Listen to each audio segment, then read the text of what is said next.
কোরআন যদি আমি একটু তেলাওয়াত করি দিনের শুরুতে তেলাওয়াত করার কারণে আমার বরকত হবে।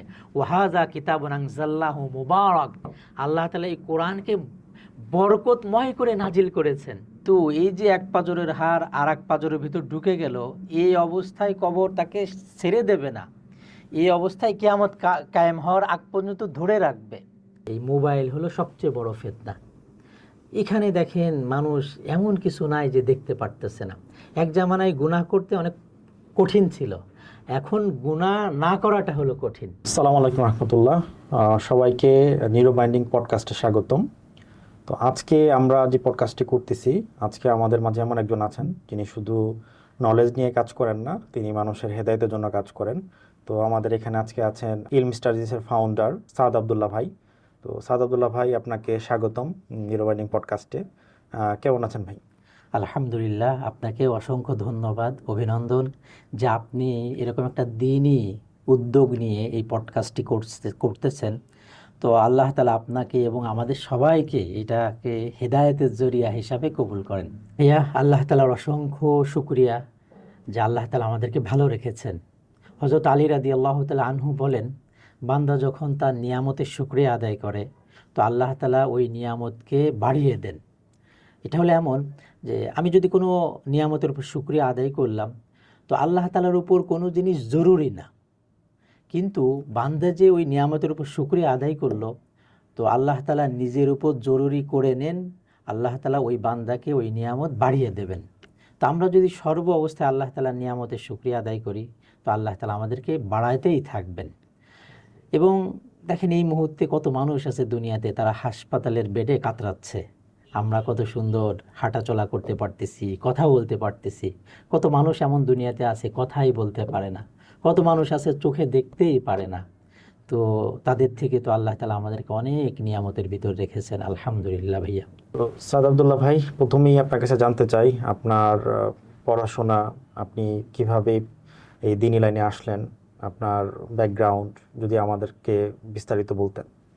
তো ভাইয়া, আমার ব্যাকগ্রাউন্ড হলো যে আমাদের মাশাআল্লাহ সবাই জেনারেল, আব্বু জেনারেলে, তো মাশাআল্লাহ পরবর্তীতে দিন পান।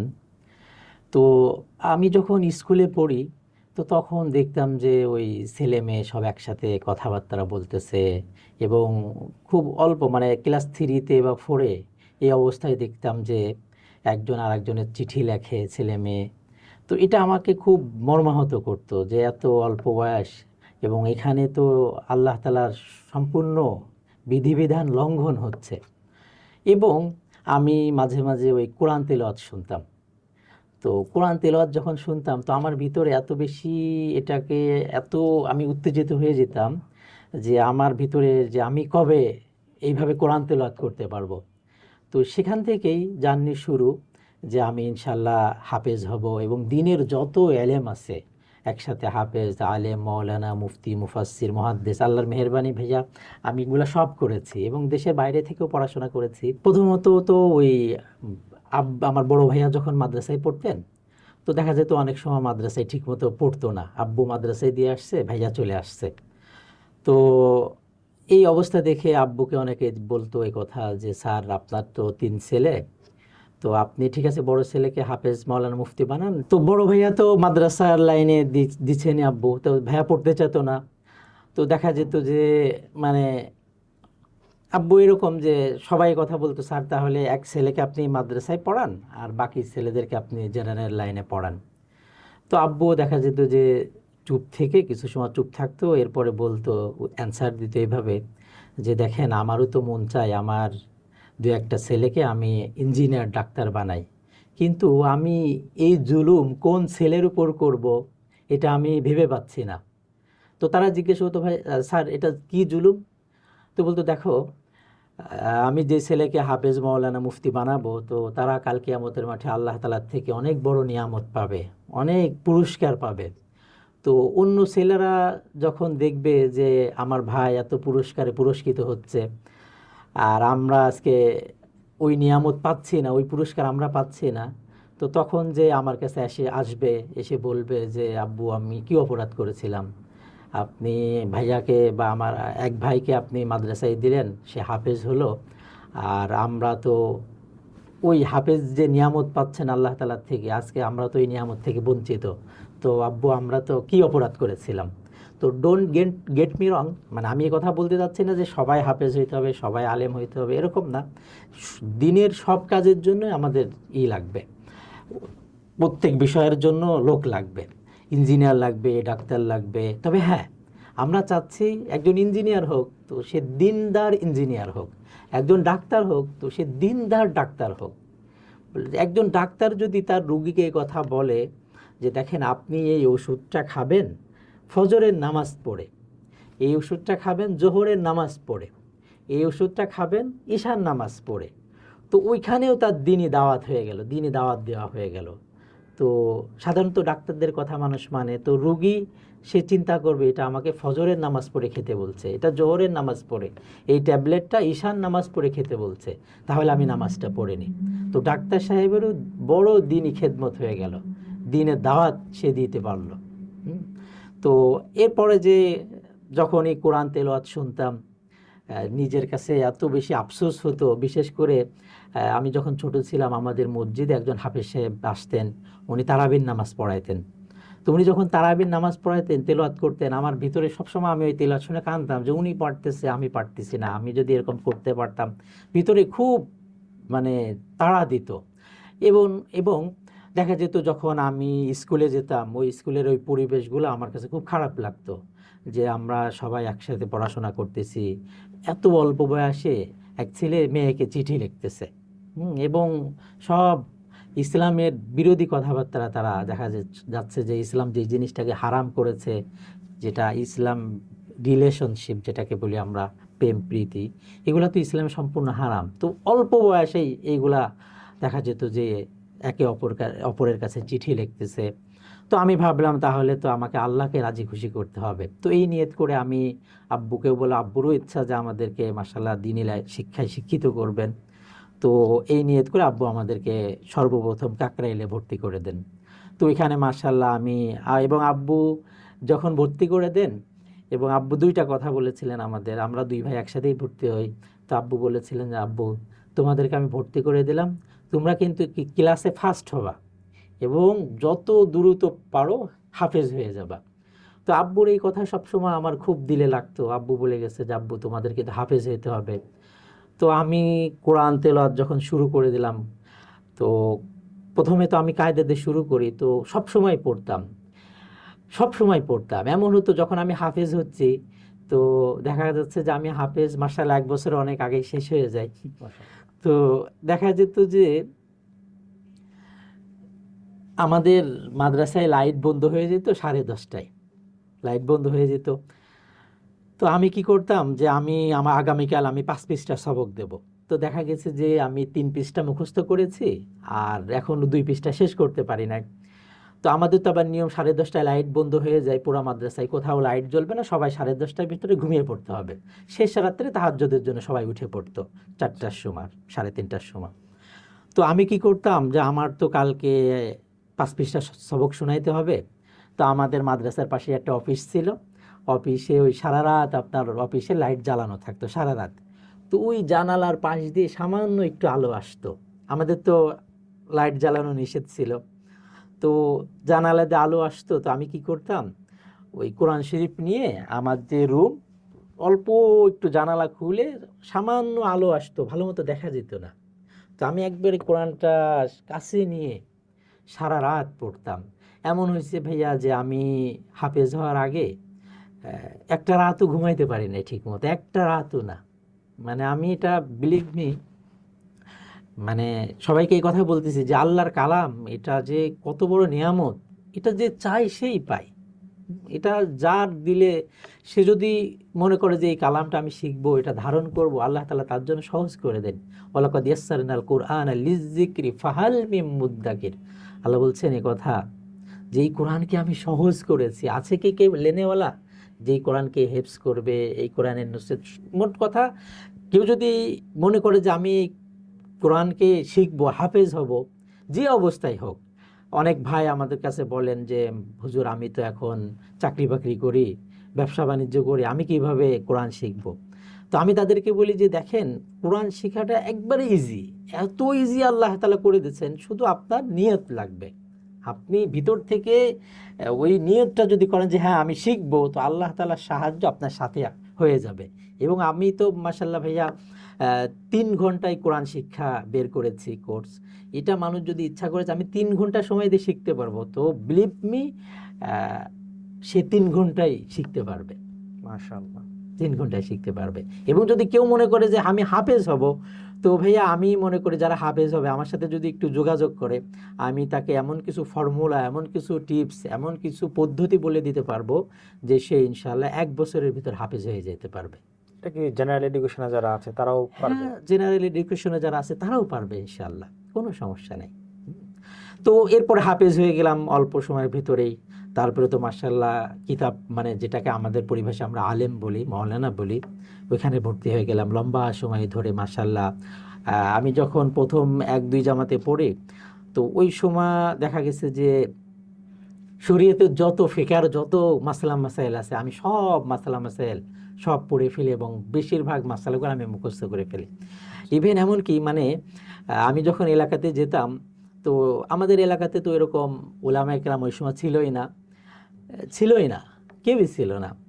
তো আমি এলাকাতে যেয়ে মানুষকে এরকম মসজিদে নামাজের জন্য দাওয়াত দিতাম, মসজিদে নিয়ে আসতাম এবং তাদেরকে আমি সবাইকে যার যত প্রশ্ন, আমি ওই অল্প বয়সে, যেহেতু আমি ফিকার সমস্ত মাসলাগুলো মুখস্থ করে ফেলেছিলাম, তো আমি তাদেরকে এইভাবে মাসলা বলতাম যে ভাই নামাজ এভাবে পড়তে হয়, রোজা এইভাবে রাখতে হয়। এমনকি ভাইয়া আমি এমন এক এলাকা থেকে আসছি এলেম শেখার জন্য, আমি এখনও মানে আমার মনে আছে যে আমার দাদি, মানে আমরা ছোটোবেলায় কী করতাম, আমাদের সেই সময় বাথরুম ছিল অনেক দূরে, বাগানের ভিতরে এক কথায়। তো আমাদের এলাকাতে মানুষ রমজান মাসে, আমি নিজে চোখে দেখেছি যে আমাদের এলাকাতে মানুষ সাহারি, যেটা আমরা সাহারি খাই, সুবে সাদেকের আগে তো সাহারি খেতে হয়, কিন্তু দেখা গেছে সুবে সাদেক হয়েছে ফর এক্সাম্পল 4:30 বা 4টার সময় শেষ হয়ে গেছে সাহারির। আমাদের এলাকার মানুষ ঘুম থেকে উঠছে 6টা, 6:30, 7টায়, তো তারা 6টা বা 7টার সময় সাহারি খাইত। এইভাবে যে দরজা জানালা তারা বন্ধ, রাতের বেলা বন্ধ করে ঘুমাইতো, তো সকালবেলা তো দরজা জানালা বন্ধ থাকতো, তো পশম দেখা যেত না। তো তারা মনে করতো যতক্ষণ পর্যন্ত পশম না দেখা যায় ততক্ষণ পর্যন্ত সাহারি খাওয়া যায়। তো সকাল 6টার সময়, 7টার সময় তারা এরকম উঠে জানালা দরজা বন্ধ মানে খুলতো না, বন্ধ অবস্থায় তারা সাহারি খাইতো। এমন হয়েছে, আমি একটা ঘটনায় আপনাকে বলি, আপনি বুঝতে পারবেন, যে আমরা ছোটোবেলায় ওই বাথরুম বা টয়লেট অনেক দূরে ছিল বাগানে। তো আমরা ছোটোবেলায় একবারে ছোটো ছিলাম, 3 বছর বা 4 বছর, তো কি করতাম, আমরা ছোটোবেলায় দাদির সাথে ঘুমাইতাম, তো জানালা খুলে আমরা প্রস্রাব করার জন্য, মানে জানালা দিয়ে প্রস্রাব করতাম বাইরে। তো রমজান মাসে কি হতো যে আমার দাদি যখন জানালা খুলতে যাব দৌড়ায় আসতো, দৌড়ায় এসে জানালা খুলতে দিত না, আমাদেরকে জড়ায় ধরে এরকম নিয়ে চলে যেত, জানালা খুলতে দিত না। কেন? যে জানালা খুললে বাইরের আলো আসবে, আর আলো আসার পরে আপনার পশম দেখা যাবে, আর পশম দেখা গেলে তো সাহারি খেতে পারবে না। তো এইরকম একটা পরিবেশে যখন ছিলাম, তো তখন থেকে মানুষ এইরকম জিহালতের ভিতরে ছিল। তো আমার খুব ইচ্ছা ছিল যে আমি এলমে দিন অর্জন করব, দিনী জ্ঞান হাসিল করব এবং এই দিনী জ্ঞান পুরো বিশ্বে ছড়িয়ে দেব। ওই সময় থেকে একটা স্বপ্ন ছিল। তো এই স্বপ্ন নিয়ে পড়াশোনা করি। পড়াশোনা তো মাশাআল্লাহ কাকরাইলে লম্বা সময় 15 বছর পড়াশোনা করলাম। এরপরে আমি চলে আসলাম হাটহাজারীতে, ওইখানে দাওরা হাদিস শেষ করি। দাওরা হাদিস শেষ করার পরে ওইখানে ইফতা পড়া শুরু করি। ইফতা মানে মুফতি, অর্থাৎ ইসলামিক ল। আপনার ইসলামিক ল দ্বারা উদ্দেশ্য একজন মানুষ চলার জন্য শরীয়তের বিধিবিধান যা আছে ওইখানে এই জিনিসগুলো শেখানো হয়, এবং উচ্চটার ডিগ্রি যেটাকে বলে পিএইচডিও বলা যেতে পারে। তো আমি ওইখানে মুফতি পড়া শুরু করে দিলাম। এরপরে মুফতি হলাম মাশাআল্লাহ। মুফতির পরে তারপরে মুহাদ্দিস, অর্থাৎ হাদিসের উপরে যেটাকে বলে, তো হাদিসের উপর পিএইচডি যেটাকে বলে এটা শুরু করলাম আমি ওখানে, ডক্টরেট। তো ওইখানে হাদিস লম্বা সময় হাদিসও পড়লাম, এরপরে তাফসির পড়েছি ওইখানে। তো মোট কথা লম্বা সময় আমি যত ধরনের বাংলাদেশের যত ডিগ্রি আছে আল্লাহর মেহেরবানি সবগুলাই শেষ করে ফেলি। ভাইয়া এর জন্য জ্ঞানের পিপাসা তো সবসময় ভিতরে ছিল। তো জ্ঞান তো মাশাআল্লাহ দেশে যত পড়াশোনা আছে আমি শেষ করলাম। এরপরে দেশের বাইরে ভাবলাম যে কিছু এলেম দেশের বাইরে থেকে অর্জন করতে হবে। তো এই নিয়ত করে দেশের বাইরে মিশরে কিছু পড়াশোনা করলাম। এরপরে ইন্ডিয়া থেকেও আমি মাশাআল্লাহ অনেক বড় বড় উস্তাদদের থেকে উলুমে হাদিসের ব্যাপারে ওনাদের থেকে আমি জ্ঞান অর্জন করেছি। তো এইভাবে মোটামুটি এই জার্নিটা এখনও চালু আছে, এলেমের এই জার্নি। এবং আমি হিন্দুস্তান এবং মিশর, সৌদি আরব বড় বড় যারা ডক্টর ওনাদের সাথে এখনও মাশাআল্লাহ সম্পর্ক আমি রাখছি। আমি ওনাদের থেকে এখনও জ্ঞান অর্জনের ভিতরে আছি এবং আমার ইচ্ছা যে ইনশাআল্লাহ আমি মৌত পর্যন্ত যাতে জ্ঞান অর্জন করতে পারি, আল্লাহ তাআলা মৃত্যুর আগ পর্যন্ত যাতে আমি শিখতে পারি, এলেম হাসিল করতে পারি। এই দোয়া আমি সবার কাছেই চাই যে আমি যাতে কাল কিয়ামতের মাঠে এলেম শিখে নেওয়ালা অর্থাৎ তলাবুল এলেম হিসাবে আমি যাতে আল্লাহ তাআলার সামনে দাঁড়াইতে পারি। এটাই আমার স্বপ্ন, এটাই চাওয়া পাওয়া। কেননা যে ব্যক্তি এলেম শিক্ষা করার জন্য কোনো পথ অবলম্বন করলো, হাদিসে আছে আল্লাহ তাআলা তার জান্নাতের রাস্তাকে সহজ করে দেন। আর এলেম শিখা অবস্থায় যদি কেউ মৃত্যুবরণ করে তো আল্লাহ তাআলা তার শহীদি মৃত্যু দান করেন। সে শাহাদত, মানে শাহাদতের যেই আপনার ফজিলত, মানে একজন শহীদ আল্লাহ তাআলার কাছ থেকে যা পাবে, যেই মর্যাদা, যেই পুরস্কার। তো আমিও আশা রাখি আমি এলেম শিক্ষা করতে করতে যদি আমার মৃত্যু হয়ে যায় তো আমিও আল্লাহর কাছে শাহাদতের ওই মর্যাদা, ওই পুরস্কার আল্লাহ তাআলার কাছে পাবো ইনশাআল্লাহ। এই আশা করে এই এই আশা, এই প্রত্যাশাই আমার সবসময় ভিতরে কাজ করে এবং আমি এই নিয়েতেই সবসময় এলম হাসিল করি এবং এলেমের চর্চায় সবসময় নিজেকে নিয়োজিত রাখি। আচ্ছা, মাশাআল্লাহ। আপনার পড়াশোনার জার্নি তো অনেক লম্বা। তো এই পড়াশোনার জার্নিতে আপনার এমন কোনো টার্নিং পয়েন্ট আছে যেটাকে আপনার আরও বেশি, মানে এই ইলম যে পিপাসু আপনি, এটাকে আরও অনেক দূর নিয়ে যাওয়ার জন্য এরকম কোনো ঘটনা কি আছে যেটা আপনাকে অনুপ্রাণিত করেছে? তো ভাইয়া অনেক সুন্দর একটা প্রশ্ন করেছেন। আমি একটা ঘটনাই বলি এই প্রশ্নের অ্যান্সার হিসাবে। আমি ছোট অল্প বয়সে তো মাদ্রাসায় ভর্তি হয়ে যাই। তো আমি একদিন ওই গোসল করতে, আমাদের নদী আছে বাড়ির পাশে, তো নদীতে গোসল করার জন্য নদীতে গেছি। তো সবাই আমাদের স্যারের ছেলে হিসাবে চেনে, আমি সাহেবের ছেলে হিসাবে চেনে। তো মানে আমি মাত্র মাদ্রাসায় ভর্তি হয়েছি, মাত্র কোরআন সে সময় শুরু করছি এরকম। তো বোনদের ভিতর ছুটির ভিতর যখন বাড়িতে গেছি গোসল করতে নদীতে নামছি, তখন আমার এলাকার কিছু মাশাল্লাহ ওনারা দিনের প্রতি আগ্রহ, তো আমাকে প্রশ্ন করা শুরু করছে। তো ভাইয়া আমার এখন মনে আছে উনি গোসল করা অবস্থায় আমাকে 42টা প্রশ্ন করছে। তো আমি ওই সময় তো মাত্র অল্প বয়স, তো আমি তার মাশাল্লাহ কিছু, যেহেতু আগে থেকেও আমাদের বাসায় আমরা ইসলাম চর্চা করতাম এবং দিনের উপর আমল করার, সবাই দিনের উপর আমল করতো, প্র্যাকটিসিং মুসলিম একটা পরিবার আমাদের। তো তার কিছু অ্যান্সার তো আমি দিতে পারছি এবং কিছু অ্যান্সার আমি দিতে পারি নাই, আসলে আমি জানি না, আমি পড়াশোনাই করি নাই। তো তখন থেকে ভিতরে একটা স্বপ্ন ছিল যে আমি এলেমের যত শোভা আছে, যত শাখা আছে, আমি ইনশাল্লাহ অর্জন করব, শিখব এবং আমি নিজে এটার উপর আমল করব এবং পুরা বিশ্ববাসী যাতে আমার এলেম দ্বারা উপকৃত হইতে পারে, এই দিক খেয়াল করেই পরবর্তীতে আমি লম্বা সময় এলেমের জন্য ব্যয় করি এবং হাসিল করি, এলেম অর্জন করি। আমরা সবাই জানি যে দিন জানাটা আমাদের জরুরি, কিন্তু এটা আমরা নিজেরা অ্যাপ্লাই করতে পারি না বা মানতে পারি না। তো আপনার ক্ষেত্রে এই ট্রান্সফরমেশনটা কীভাবে হলো? সুন্দর প্রশ্ন ভাইয়া। তো আমি, আপনি এবং আরও দিনী ভাই বোন যারা আছেন তাদের উদ্দেশ্যেও আমার এই কথা বলা যে দেখেন, সর্বপ্রথম আমাদের দিলটাকে তৈয়ার করতে হবে। দিল যখন তৈয়ার হয়ে যায় না তখন অনেক কষ্ট মনে হয় না। আমি একটা ঘটনা বলে আপনার আরও সহজ হয়ে যাবে। আমি যখন হাটাজারিতে পড়তাম তো আমি দেখেছি ওই খেলাধুলা চলছে, মনে হয় সম্ভবত বিশ্বকাপ খেলা, ফুটবল বিশ্বকাপ। তো অনেক বড় লোক বাবা, তার এক সন্তান, একই ছেলে। তো ওই ছেলে সে এখন ফুটবল খেলা দেখবে। তো এখন এই ফুটবল খেলা আপনার খেলা মানে বড় পর্দায় দেখবে সবাই একসাথে, এবং বাংলাদেশ টাইম অনুযায়ী আমার যতটুকু মনে পড়ে এই খেলাটা হয়তো বা 3টা বা 3:30, 4টা থেকে শুরু হবে। কিন্তু ওই ছেলেকে আমি দেখেছি যে যেখানে খেলা দেখছে ওইখানের পাশেই হলো ডাস্টবিন এবং মশা, দুর্গন্ধ। তো এখন ওই সন্তান সে খেলা দেখবে সারা রাত বাইরে, এখন বাবা তাকে অনেক জোর করে যে তুমি আসো, রাতে আগে ঘুমাও, তোমাকে আমি ওই সময় জাগিয়ে দেব। কিন্তু ছেলে মানে সবার সাথে একসাথে খেলা দেখবে তো এই যে তার দিল তৈরি হয়ে গেছে যে এই খেলা আমাকে কোনোভাবে মিস করা যাবে না। তো তখন যে সে মশার কামড় খাচ্ছে এবং দুর্গন্ধ আসতেছে এবং সারা রাত জেগে, তার বাবা আমাকে নিজে বলেছে যে হুজুর, আমি এই বাচ্চাকে যখন রাতে পড়াইতে বসাই তো সে 5 মিনিটও পড়তে পারে না, ঘুমিয়ে যায়। হ্যাঁ, অথচ দেখেন আমি তাকে পিটাইলাম, আমি তাকে মারতেছি যে তুমি বাসায় চলে আসো, হ্যাঁ, খেলা দেখার দরকার নাই।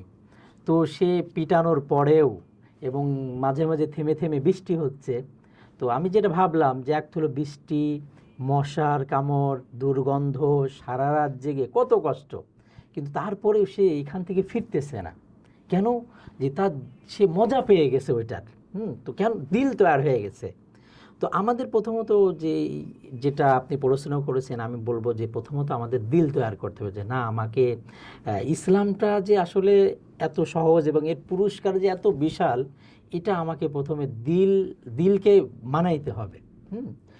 তো এটার ব্যাপারে বিস্তারিত আলোচনা হয়তো সামনে হবে ইনশাল্লাহ। আর দ্বিতীয় কথা হলো যে শয়তান কখনোই আমাদের ভালো জিনিস অর্থাৎ আমাদের আখেরাতকে, মানে আমরা যে আখেরাতের আমল করতে পারি বা আখেরাতের ফিকিরমান্দ হইতে পারি, সে কখনো এই জিনিসটা চায় না।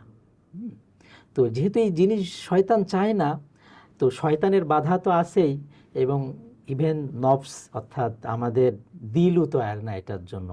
তো এর জন্য ভাইয়া সর্বপ্রথম আমাকে দিল তৈরি করতে হবে এবং ভালো কারো সোহবত লাগবে। বড়দের সোহবত, সারাউন্ডিং বা পরিবেশ আমাদের লাগবে। তো এই পরিবেশটা যদি আমি পেয়ে যাই ইনশাল্লাহ, তাহলে আমার দিনের উপর আমল করা খুবই সহজ হয়ে যাবে ইনশাল্লাহ। আপনার ইলমি স্টাডিজ শুরু করার আইডিয়া কিভাবে আসলো? মাশাল্লাহ, অনেক সুন্দর কথা বলেছেন। তো ভাইয়া আমি হলো এমনি তো মাশাল্লাহ ফিজিক্যালি অনেক মানুষের সাথে কথা বলেছি এবং দিনের লাইনে নিয়ে আসার জন্য এখনও কাজ করে যাচ্ছি। তো আমি দেখলাম যে আমি যদি এইভাবে ফিজিক্যালিভাবে যদি আমি মানুষকে দিনের পথে নিয়ে আসতে চাই বা জ্ঞানের আলো ছড়িয়ে দিতে চাই, তো আমি দেখলাম যে অত বেশি মানুষকে আমি টার্গেট করতে পারছি না বা আমার দ্বারা উপকৃত হচ্ছে না। তো আমার মাথার ভিতর আসলো যে আমি এমন কি পন্থা অবলম্বন করলে পুরা বিশ্বে, আমি হয়তো বা যেতে পারছি না ইউরোপ আমেরিকাতে, কিন্তু আমি ভাবলাম যে আমার জ্ঞান তো যাওয়া সম্ভব। তো এই নিয়ে আমি খুব ফিকির করতাম যে কি করা যায়। তো আল্লাহ তাআলা একদিন আমার অন্তরের ভিতরে কথা ঢাললো যে আমি যদি একটা এমন অর্থাৎ অনলাইন শিক্ষার এডুকেশন নিয়ে যদি আমি একটু কাজ করি, তাহলে আমি অনেক অল্প সময়ের ভিতরে অনেক মানুষকে দিন শিখাইতে পারবো। তো এই নিয়ত করেই আমি মাশাআল্লাহ ইলমি স্টাডিজ চালু করি। তো আলহামদুলিল্লাহ এখানে এখন বিভিন্ন দেশের ভাই বোনেরা, বিশেষ করে আমাদের প্রবাসী ভাইরা, তো তারা ওই সব দেশে থাকেন, যার ফলে ওনারা এলেম অর্থাৎ কাউকে যে একটা শরীয়তের বিষয় জিজ্ঞাসা করবে এই সুযোগ ওনাদের হয় না। এক ভাই আমাকে একদিন বলতেছিলেন ফোন দিয়ে যে হুজুর, এই ইউরোপে আসছি, ইসলামের একটা জিনিস যে কাউকে জিজ্ঞাসা করব এরকম কোনো ব্যক্তি আমি এখানে পাই নাই। তো সে কীভাবে যাই হোক আমাকে আমার নাম্বার পেয়েছে, পরে ফোন দেয়, অনেক মাসালা জিজ্ঞাসা করে। তো তখন থেকেও আমার ভিতরে একটা আগ্রহ ছিল যে না, আমি মাশাআল্লাহ সবাইকেই এইভাবে দিন শিখাবো, ইলম শিখাবো। তো এই নিয়ত করেই আমি মাশাআল্লাহ ইলমি স্টাডিজ অর্থাৎ অনলাইন ভিত্তিক এটা সম্পূর্ণ। এখানে যদি কেউ চায় যে আমি যত ধরনের ইলম শিখতে পারবো, মানে শিখতে চায়, তাদের জন্য মাশাআল্লাহ এই প্ল্যাটফর্মটা আমি করেছি। ইভেন আমরা এমন একটা কাজ করেছি, বিশ্বের মুসলমান যেসব ভাই বোনেরা আছেন বাইরের দেশে, ইসলামের যত জিনিস তাদের জানার প্রয়োজন হবে, শরীয়তের যত বিষয় মাসালা মাসাইল, তো আমাদের ওয়েবসাইটে ইলমি স্টাডিজ ওয়েবসাইটে যখন সে ঢুকবে, তো ওইখানে মাসালা মাসাইলের একটা অপশন থাকবে, তার যে ধরনের মাসলা হতে পারে সে ওইখানে প্রশ্ন আছে, তো সে সাথে সাথে অ্যান্সারটা পেয়ে যাবে। ইভেন আমরা এই প্ল্যাটফর্মটাকে ভালো মতো মানে রানিং রাখার জন্য এখানে আমরা 6 জন মুফতি সাহেবদেরকে রেখেছি। সে যদি কোনো ওইখানে যদি তার প্রশ্ন না পায়, তো সে আমাদের হোয়াটসঅ্যাপে হোক বা আমাদের ওয়েবসাইটে সাথে সাথে নক করতে পারবে ওই বিষয়, অর্থাৎ শরীয়তের যত বিষয় আছে সে সাথে সাথে নক করে আমাদের থেকে ওই বিষয়টা জেনে নিতে পারবে। ইভেন আমরা ওইখানে কোরআন শিক্ষা এবং ওইখানে ফারাইজের এলেম অর্থাৎ মৌলিক জ্ঞান, যেটা মানে একজন মুসলমানিত্ব তার ভিতরে বজায় রাখার জন্য তার যতটুক এলেম না শিখলে নয়, মানে জরুরি। হ্যাঁ, যেমন মানুষের বেঁচে থাকার জন্য খেতে হয়, পান করতে হয়, নাহলে সে বাঁচতে পারবে না। তদ্রূপভাবে একজন মানুষের যতটুক এলেম না শিখলে, অর্থাৎ যে আল্লাহ রসুল সাল্লাল্লাহু আলাইহি সাল্লাম হাদিসের ভিতরে এই কথা বলেছেন, তলাবুল ইলমি ফরিদাতুন আলা কুল্লি মুসলিম ও মুসলিমা, মানে একজন মুসলমান বান্দাবান্দির জন্য যতটুক এলেম শিক্ষা করা ফরজ, আমাদের এলম স্টাডিজ মাশাআল্লাহ ওই ফারজিয়াতে এলেমের উপর কাজ করছে। তদ্রূপভাবে যদি কেউ আরও উচ্চাঙ্গের এলেম হাসিল করতে চাই, তো তাদের জন্য মাশাআল্লাহ আমাদের এখানে এই ব্যবস্থা রেখেছি আমরা। ইভেন যদি কোনো বাচ্চারা, অনেক সময় আছে যে মাদ্রাসায় তারা হয়তো বা কষ্ট হয়ে যায় পড়াশোনা, তো আমরা এমন একটা সিস্টেম রেখেছি যে সে বাসায় থাকবে, তো বাসা থেকেই সে হাফেজ হইতে পারবে আলহামদুলিল্লাহ। হ্যাঁ, সে ওইখান থেকেই ওই জ্ঞান অর্জন করতে পারবে। ইভেন যদি কোনো বাচ্চা বা বাচ্চি তারা যদি চায় যে আমরা ইনশাল্লাহ এখান থেকে মানে আলেম হব, তো সেই অপশনগুলো আমরা সামনে ইনশাল্লাহ নিয়ে আসতেছি, শর্ট টাইমের ভেতরে ইনশাল্লাহ চালু হবে। তো তারা ওইখানে বসে বসেই বাইরের দেশে থেকেই বা বাংলাদেশেও অনেক মানে আছে যে গার্ডিয়ান, তারা তাদের সন্তানদেরকে দেখা যাচ্ছে যে এই রাস্তার যে বর্তমানে যে ফিতনা দেখা যাচ্ছে, কিছুদিন আগেও আমি দেখেছি যে একজন বোন সে রাস্তা দিয়ে যাচ্ছে, তাকে জোর করে তুলে নিয়ে চলে যাচ্ছে। তো রাস্তাঘাটেও তো এখন ফিতনা থেকে খালি না, এবং রাস্তাঘাটও অনেক সময় মানে নিরাপত্তা না এক কথায়। তো তারা যদি চায় যে আমরা ঘরে বসে এলেম শিখবো ইনশাআল্লাহ, তো আমরা সেই ব্যবস্থাও রেখেছি আলহামদুলিল্লাহ, তারা ঘরে বসেও এলেম শিখতে পারবে। তো এই সব ওভারঅল চিন্তা করে আমরা এলম স্টাডিজটা চালু করেছি, পুরো বিশ্বের মুসলমান যাতে এখান থেকে উপকৃত হইতে পারে, হার লাইনের উপকৃত, কোরআনের এলেম, হাদিসের এলেম, তাফসিরের এলেম, সব এলেম ইনশাল্লাহ আমরা এখান থেকে দিতে পারবো আল্লাহ চাহেন তো। তো সান ভাই, শুরুতে আপনার সবচেয়ে বড় চ্যালেঞ্জ কি ছিল? আচ্ছা আচ্ছা, মাশাআল্লাহ। শুরুতে ভাইয়া যে সবচেয়ে বড় চ্যালেঞ্জ ছিল হলো যে এটা হলো যে সারা বিশ্বে যদি আমি আমার এলেমটা প্রসার করতে যাই, তাহলে তো আমার কিছু টেকনিক্যাল ইস্যু আছে। তো টেকনিক্যাল ইস্যু যেহেতু আছে, তো আমাদেরই এক ভাই আছে মাশাআল্লাহ, আমি তার জন্য সবসময় দোয়া করি। তো ওই ভাইয়ার জন্য আপনারাও দোয়া করবেন। উনি মাশাআল্লাহ আমাকে এই টেকনিক্যাল ইস্যু যা আছে এত সহজভাবে আমাকে উনি সাপোর্ট দিতেন এবং আমাকে শিখাচ্ছেন প্রতিনিয়ত। এখন আমি শিখছি ভাইয়ের কাছ থেকে। তো এইভাবে আমি একটা রাইট হু, সেই ভাইয়া আমার জন্য একটা রাইট হু, তো আমি এই রাইট হুটা নিয়ে নিই। তো এরপরে চ্যালেঞ্জ তো ভাইয়া কি বলবো, এখানে তো চ্যালেঞ্জের শেষ নাই, প্রতিনিয়ত আসছে। প্রথমত তো দিনই কাজে বাধা আসবেই। দেখেন আমাদের নবী রাসূল আদম আলাইহিস সালাম থেকে নিয়ে আজ পর্যন্ত নবী রাসূল বলেন, সাহাবা ইকরাম, তাবেঈন, তাবেঈন, যারাই দিনের কাজ করতে গেছে তারাই এই বাধার সম্মুখীন হয়েছে। আমরা যদি আমাদের নবীর দিকে একটু তাকাই, আল্লাহ রসুল সাল্লাল্লাহু আলাইহি সাল্লাম নবুয়তের পরে আল্লাহ রসুল এই কথা বলতেন, লাইসাত লি রাহা, মানে নবুয়তের পরে আল্লাহ রসুল একটা মুহূর্তের জন্য যে একটু চায়েন সুকুন, হ্যাঁ একটু ভালো থাকবে, এই সুযোগ হয় নাই। কেন? যে দিনের পথে এরকম বাধা আসবেই। হ্যাঁ, মানুষের বাধা, শয়তানের বাধা। ইভেন দেখেন আমি যখন এলম স্টাডিজ শুরু করি, তো কত টাকা খরচ হয়েছে আমাদের এমপ্লয় আছে, আমাদের সাপোর্ট দেওয়ার জন্য বিভিন্ন ইঞ্জিনিয়াররা আছে, ওনারা সাপোর্ট দিচ্ছেন।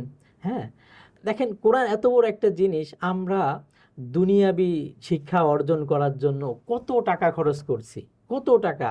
ইভেন আমাদের ওইখানে একজন, আমি নিজে দেখেছি, বাবা মানুষের কাছে হাত পেয়ে মানে বিভিন্ন এলাকাতে যে মানুষের কাছে যে বলতো যে আমার সমস্যা, মানে ঘর বাড়ি পুড়ে গেছে, টাকা দেন। আসলে তার সমস্যা, গরিব মানুষ। তো দেখলাম তার ছেলে হলো বুয়েটে চান্স পাইছে, অথচ সে কিন্তু মানুষের কাছ থেকে চেয়ে খাই। তো যখন ছেলে বুয়েটে চান্স পেয়েছে, আমার এখনও মনে আছে এই ঘটনাটা, তো অনেক টাকা লাগবে, অনেক টাকা লাগবে। তো দেখেন সে তার 1 টাকা নাই, বরঞ্চ সে ঋণী। আমি যখন তার ছেলে বুয়েটে চান্স পায় তখন সে ঋণী। তো তখন যে সে প্রায় ওই জামানাতে, আজ থেকে আরও প্রায় 30 বছর কম বেশি হবে, তখন সে প্রায় ওই জামানায় অনেক টাকা, 2 লাখ টাকা তার লাগবে ছেলের জন্য বা বিভিন্ন সব কিছু মিলে। তো সে এই টাকা ব্যবস্থা করে ফেলছে অল্প টাইমে, প্রায় 3-4 দিনের ভিতরে। তো দেখেন দুনিয়াবি শিক্ষার জন্য আমরা কত কষ্ট করি। আমি ভাইয়া দুনিয়াবি শিক্ষার কথা কি বলবো, আমি যেখানে পড়তাম, তো আমাদের প্রতিষ্ঠানের পাশেই একটা বিশাল বড় প্রতিষ্ঠান আছে। তো আমি দেখেছি যে মা তার সন্তানকে প্রতিষ্ঠানে দিয়ে সে বাইরে বসে আছে, রাস্তায় বিশ্বাস করেন এমন একটা মুহূর্ত নেই যে 5-7টা গাড়ি ওই রাস্তা দিয়ে অতিক্রম করছে না। তো মা, আমি দেখলাম সকালে মা রোদের ভিতরে বসে আছে, গাড়ি ঘোড়া ধুলাবালি চিৎকার চিল্লাচিল্লি, স্কুলে দিয়ে মা বসে আছে সকাল থেকে দুপুর পর্যন্ত। দুপুরে আবার ওইখানে গেলাম, দেখি মা তখনও বসে আছে। হ্যাঁ, বৃষ্টির কাল ছিল আমার মনে আছে। তো মা মানে ছাতাও নাই, দেখি যে এইভাবে একটা কাপড় দিই, তারপরে সে ভিজতেছে। দুপুরে বিকালে যে দেখি যে ওই মা ওই অবস্থায় বসে আছে সন্তানের লেখাপড়ার জন্য, মানে স্কুলে দিয়ে সে বাইরে বসে আছে। তো দেখেন দুনিয়াবি এই শিক্ষার জন্য আমরা টাকা পয়সা মানে নিজেদের জীবন তো ক্ষয় করি, ইভেন মা বাবাও তাদের সন্তানের জন্য জিন্দেগিকে ক্ষয় করে দেয়। তো এটা এমন যেটা দুনিয়ার ফায়দা। হ্যাঁ, এটা এমন না যে সে আখেরাতে নিয়ে যেতে পারবে পরকালে। হ্যাঁ, যদি সে ভালো কাজ করে অবশ্যই নেবে। কিন্তু ভাইয়া এই যে মা বাবা কষ্ট করতেছে, সন্তান কষ্ট করতেছে, আর এই যে কষ্ট করতেছে এটা কিন্তু মানে গ্যারান্টি নাই, গ্যারান্টি দিতে পারবে না ভাইয়া যে আমি ইঞ্জিনিয়ার হলাম, ডাক্তার হইলাম, আমি যে এটা দিয়ে আসলে কামাই করতে পারবো, এটার গ্যারান্টিও নাই। আমি একটা আপনাকে ঘটনা বলে আপনি বুঝবেন। আমি একবার ভাইয়া দুবাই থেকে আসতেছিলাম, তো আমার পাশেই জার্মানি থেকে সে ইঞ্জিনিয়ারের উপর ডক্টরেট করে সেও আসতেছে। তো আমি তার সাথে পরিচয় হলাম। পরিচয় হওয়ার পরে তো সে যখন আসতেছে, তো প্লেনের ভিতরেই তার মাথা ব্যথা শুরু হয়েছে। তো আমি ওই সময় একটু দোয়া পড়ে ফু দিলাম, সে ভালো। তো পরে আমরা এয়ারপোর্ট থেকে আমি আমার বাসায় চলে গেলাম, সে তার মতো চলে গেল। তো ভাইয়া এটা একটা বিশাল মানে এত মর্মাহত একটা ঘটনা, আমি ভুলতে পারি না। তো ওই ডক্টর যখন সে বাড়িতে গেছে, তার মাথা ব্যথা আবার শুরু। মাথা ব্যথা তো মাথা ব্যথা, তার বাবা আমাকে পরে বলেছে যে এত বেশি মাথা ব্যথা ছেলের, মানে ছেলে মাথা দেওয়ালের সাথে এরকম করতেছে, নিজের মাথা নিজে দেওয়ালের সাথে বাড়িতে আঘাত করতেছে। তো 1 দিন 2 দিন মাথা ব্যথা ভালো হয় না। তাকে যখন হাসপাতালে নিয়ে যাওয়া হয়েছে, তো কোনোভাবে মাথা ব্যথা ভালো হচ্ছে না। ইভেন যখন মৃত্যুর একবারে সময় ঘনিয়ে আসছে, তখন তার মা বাবা মাশাআল্লাহ দিনদার ছিল। তো মা বাবা পাশে বসে কান্না করতেছে আর সন্তানকে কথা বলতেছে, বাবা তুমি কালেমা পড়ো, তুমি কালেমা পড়ো, লা ইলাহা ইল্লাল্লাহ। তো ভাইয়া আমি এই ঘটনা আমার এখনো মাঝে মাঝে যখন মনে পড়ে আমি ভুলতে পারি না। তো ওই সন্তান তার বাবাকে মানে সে তো বাবা মা কালেমা পড়তে বলতেছে, এক সময় ওই সন্তান রাগ হয়ে যায়, বলে চুপ করো, তোমরা সারা জীবন আমাকে সিএটি ক্যাট ডিওজি ডগ শিখাইছো। হ্যাঁ, মানে সে মৃত্যুর সময় সিএটি ক্যাট ডিওজি ডগ এগুলা বলতেছে কালেমার পরিবর্তে। বলে দেখো, তোমরা সারা জীবন আমাকে সিএটি ক্যাট ডিওজি ডগ শিখিয়েছো, আর এখন কালেমা পড়তে বলতেছো, আমি পড়বো না। তো দেখেন এই ঘটনা বলার উদ্দেশ্য হলো যে আমি যে দুনিয়াবি যে ইঞ্জিনিয়ার হোক ডাক্তার, এগুলা ডোন্ট গেট মি রং, এটা ভুল বলার কিছু নাই, যে আমরা ওটা শিখবো, কিন্তু দিনের ব্যাপারে এত উদাসীন যেটা কল্পনা করা যায় না। সে দুনিয়াবি যেই জ্ঞান অর্জন করতেছে, এটার আসলেই কোনো মানে কেউ গ্যারান্টি দিতে পারবে না এটা থেকে সে আসলে কামাই করতে পারবে কিনা। যেমন এই যে ঘটনা, সে জার্মানি থেকে পিএইচডি করে আসছে, একসাথে আমরা দুবাই থেকে উঠছি। তো দেখেন সে মৃত্যুবরণ করলো। কত স্বপ্ন ছিল, দেশে আসে কত কিছু করবে, কত স্বপ্ন, তার স্বপ্ন, বাবা মা সারা জীবন কষ্ট করেছে, বাবা মার স্বপ্ন, কিন্তু দেখেন সে চলে গেল, এই গ্যারান্টি কেউ দিতে পারবে না। কিন্তু ভাইয়া ইলমে দিন এমন এক জিনিস, কেউ যদি শিক্ষা করতে করতে, কথার কথা একজন হাফেজ হওয়ার নিয়ত করছে, সেই নিয়ত করে শুরু করছে, মৃত্যুবরণ করছে, কালকে আমাদের মাঠে সে হাফেজদের কাতারে উঠবে। হাফেজদেরকে আল্লাহ তাআলা যেই পুরস্কারে পুরস্কৃত করবে, তাকেও সেম পুরস্কার আল্লাহ তাআলা দিবেন। দিবেন, ওটা গ্যারান্টি। দুনিয়াবি যে এলিম, এগুলো তো গ্যারান্টি নাই যে সে আসলে এটাতে উপকৃত, দুনিয়া কামাই করতে পারবে কি পারবে না সন্দেহ। কিন্তু আখেরাতের যে বিষয় আল্লাহ তাআলা এটা গ্যারান্টি দিয়ে দিচ্ছেন, বান্দা তুমি যদি দেখেন কেউ এলেম শিক্ষা করা অবস্থায় যদি মারাও যায়, তাহলেও সে শাহাদতের মর্তবা অর্জন করবে, শহীদদের কাতারে সে উঠবে। কাল কিয়ামতের মাঠে আল্লাহ তাআলা শহীদদেরকে বিনা হিসেবে জান্নাত দিবেন, তাকেও আল্লাহ তাআলা বিনা হিসেবে জান্নাত দেবেন। তো দিনের ব্যাপারে দেখেন কত গ্যারান্টি দিছেন আল্লাহ, আল্লাহ রসুল, এগুলার প্রতি আমাদের কোনো খবরও নাই, আমরা উদাসীন। তো আল্লাহ তাআলা আমাদেরকে সবার দিন শেখার তৌফিক দান করেন। এটাই হলো আমার মূল চাওয়া পাওয়া, ইলম স্টাডিজের চাওয়া পাওয়া। ভাই, আপনার মানে ইলম স্টাডিজ নিয়ে আপনার ভিশন কি, এবং আপনি এই প্রতিষ্ঠানকে ভবিষ্যতে কোথায় দেখতে চান? মাশাআল্লাহ, মাশাআল্লাহ, অনেক সুন্দর প্রশ্ন করেছেন ভাইয়া। আপনার মুখ থেকে এরকম ভালো প্রশ্ন, এটাই আমাকে অনেক বেশি ইন্সপায়ার্ড করতেছে, আমাকে অনেক বেশি আনন্দিত করতেছে। আল্লাহ আপনাকে জাযা খায়ের দান করুন, এত সুন্দর প্রশ্ন আপনি করতেছেন আমাকে।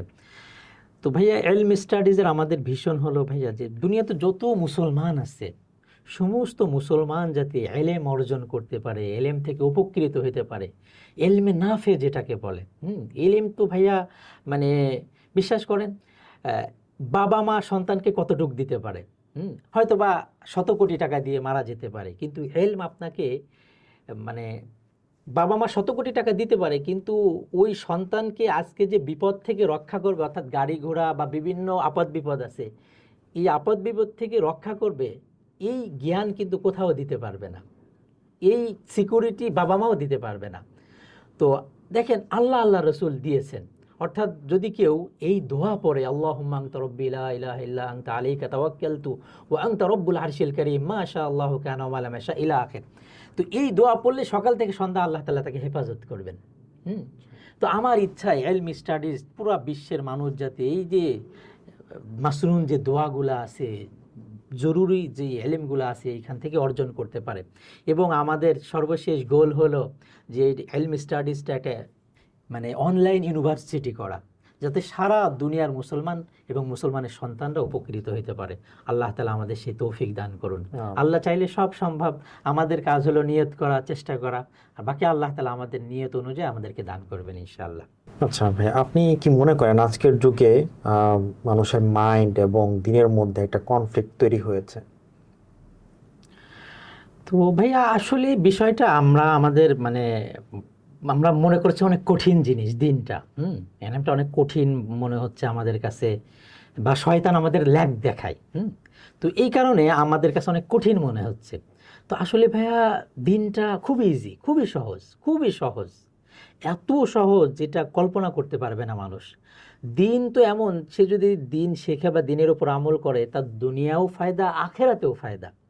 হ্যাঁ, যেমন মনে করি আমরা নামাজ পড়ি, হ্যাঁ, কথার কথা কেউ ফজরের নামাজ পড়লো, হাদিসে আছে ফজরের নামাজ পড়লে সে আল্লাহর দায়িত্বে চলে যায়, সে আল্লাহর দায়িত্বে চলে যায়, তো আল্লাহর জিম্মাদারিতে সে চলে যায়। ফজরের নামাজ এমন কি বলেন, শুধু উঠে সে 2 রাকাত নামাজ পড়তেছে, 4 রাকাত নামাজ সুন্নত সহ 4 রাকাত নামাজ পড়তেছে। তো ফজরের এই 4 রাকাত যে নামাজ সে পড়লো, তার তো দুনিয়াবি কত ফায়দা। দেখেন আজ আমরা মুসলমানরা ফজরের সময় ঘুমিয়ে থাকি। হ্যাঁ, আমি অনেক বিশ্ব স্বাস্থ্য সংস্থার কিছু মানুষের সাথে আমার কাজ করার সুযোগ হয়েছে। তো তারা এই কথা বলতো যে হুজুর দেখেন ফজরের পরে ঘুমানো এমন কিছু রোগ হয় যেই রোগ এখনও এই রোগের কোনো প্রতিষেধক অর্থাৎ ওষুধ আবিষ্কার হয় নাই। এবং দেখেন আমরা যদি ফজরের পরে ঘুমাই, আমাদের দেখবেন শরীর ব্যথা করে, অলসতা লাগে, অলসতা ভাব থাকে। তো ফজরের নামাজ যখন আমরা পড়ি, নামাজ পড়ার কারণে দেখেন আমরা হাত মুখ ধুচ্ছি, কত ফায়দা, জীবাণু চলে যাচ্ছে।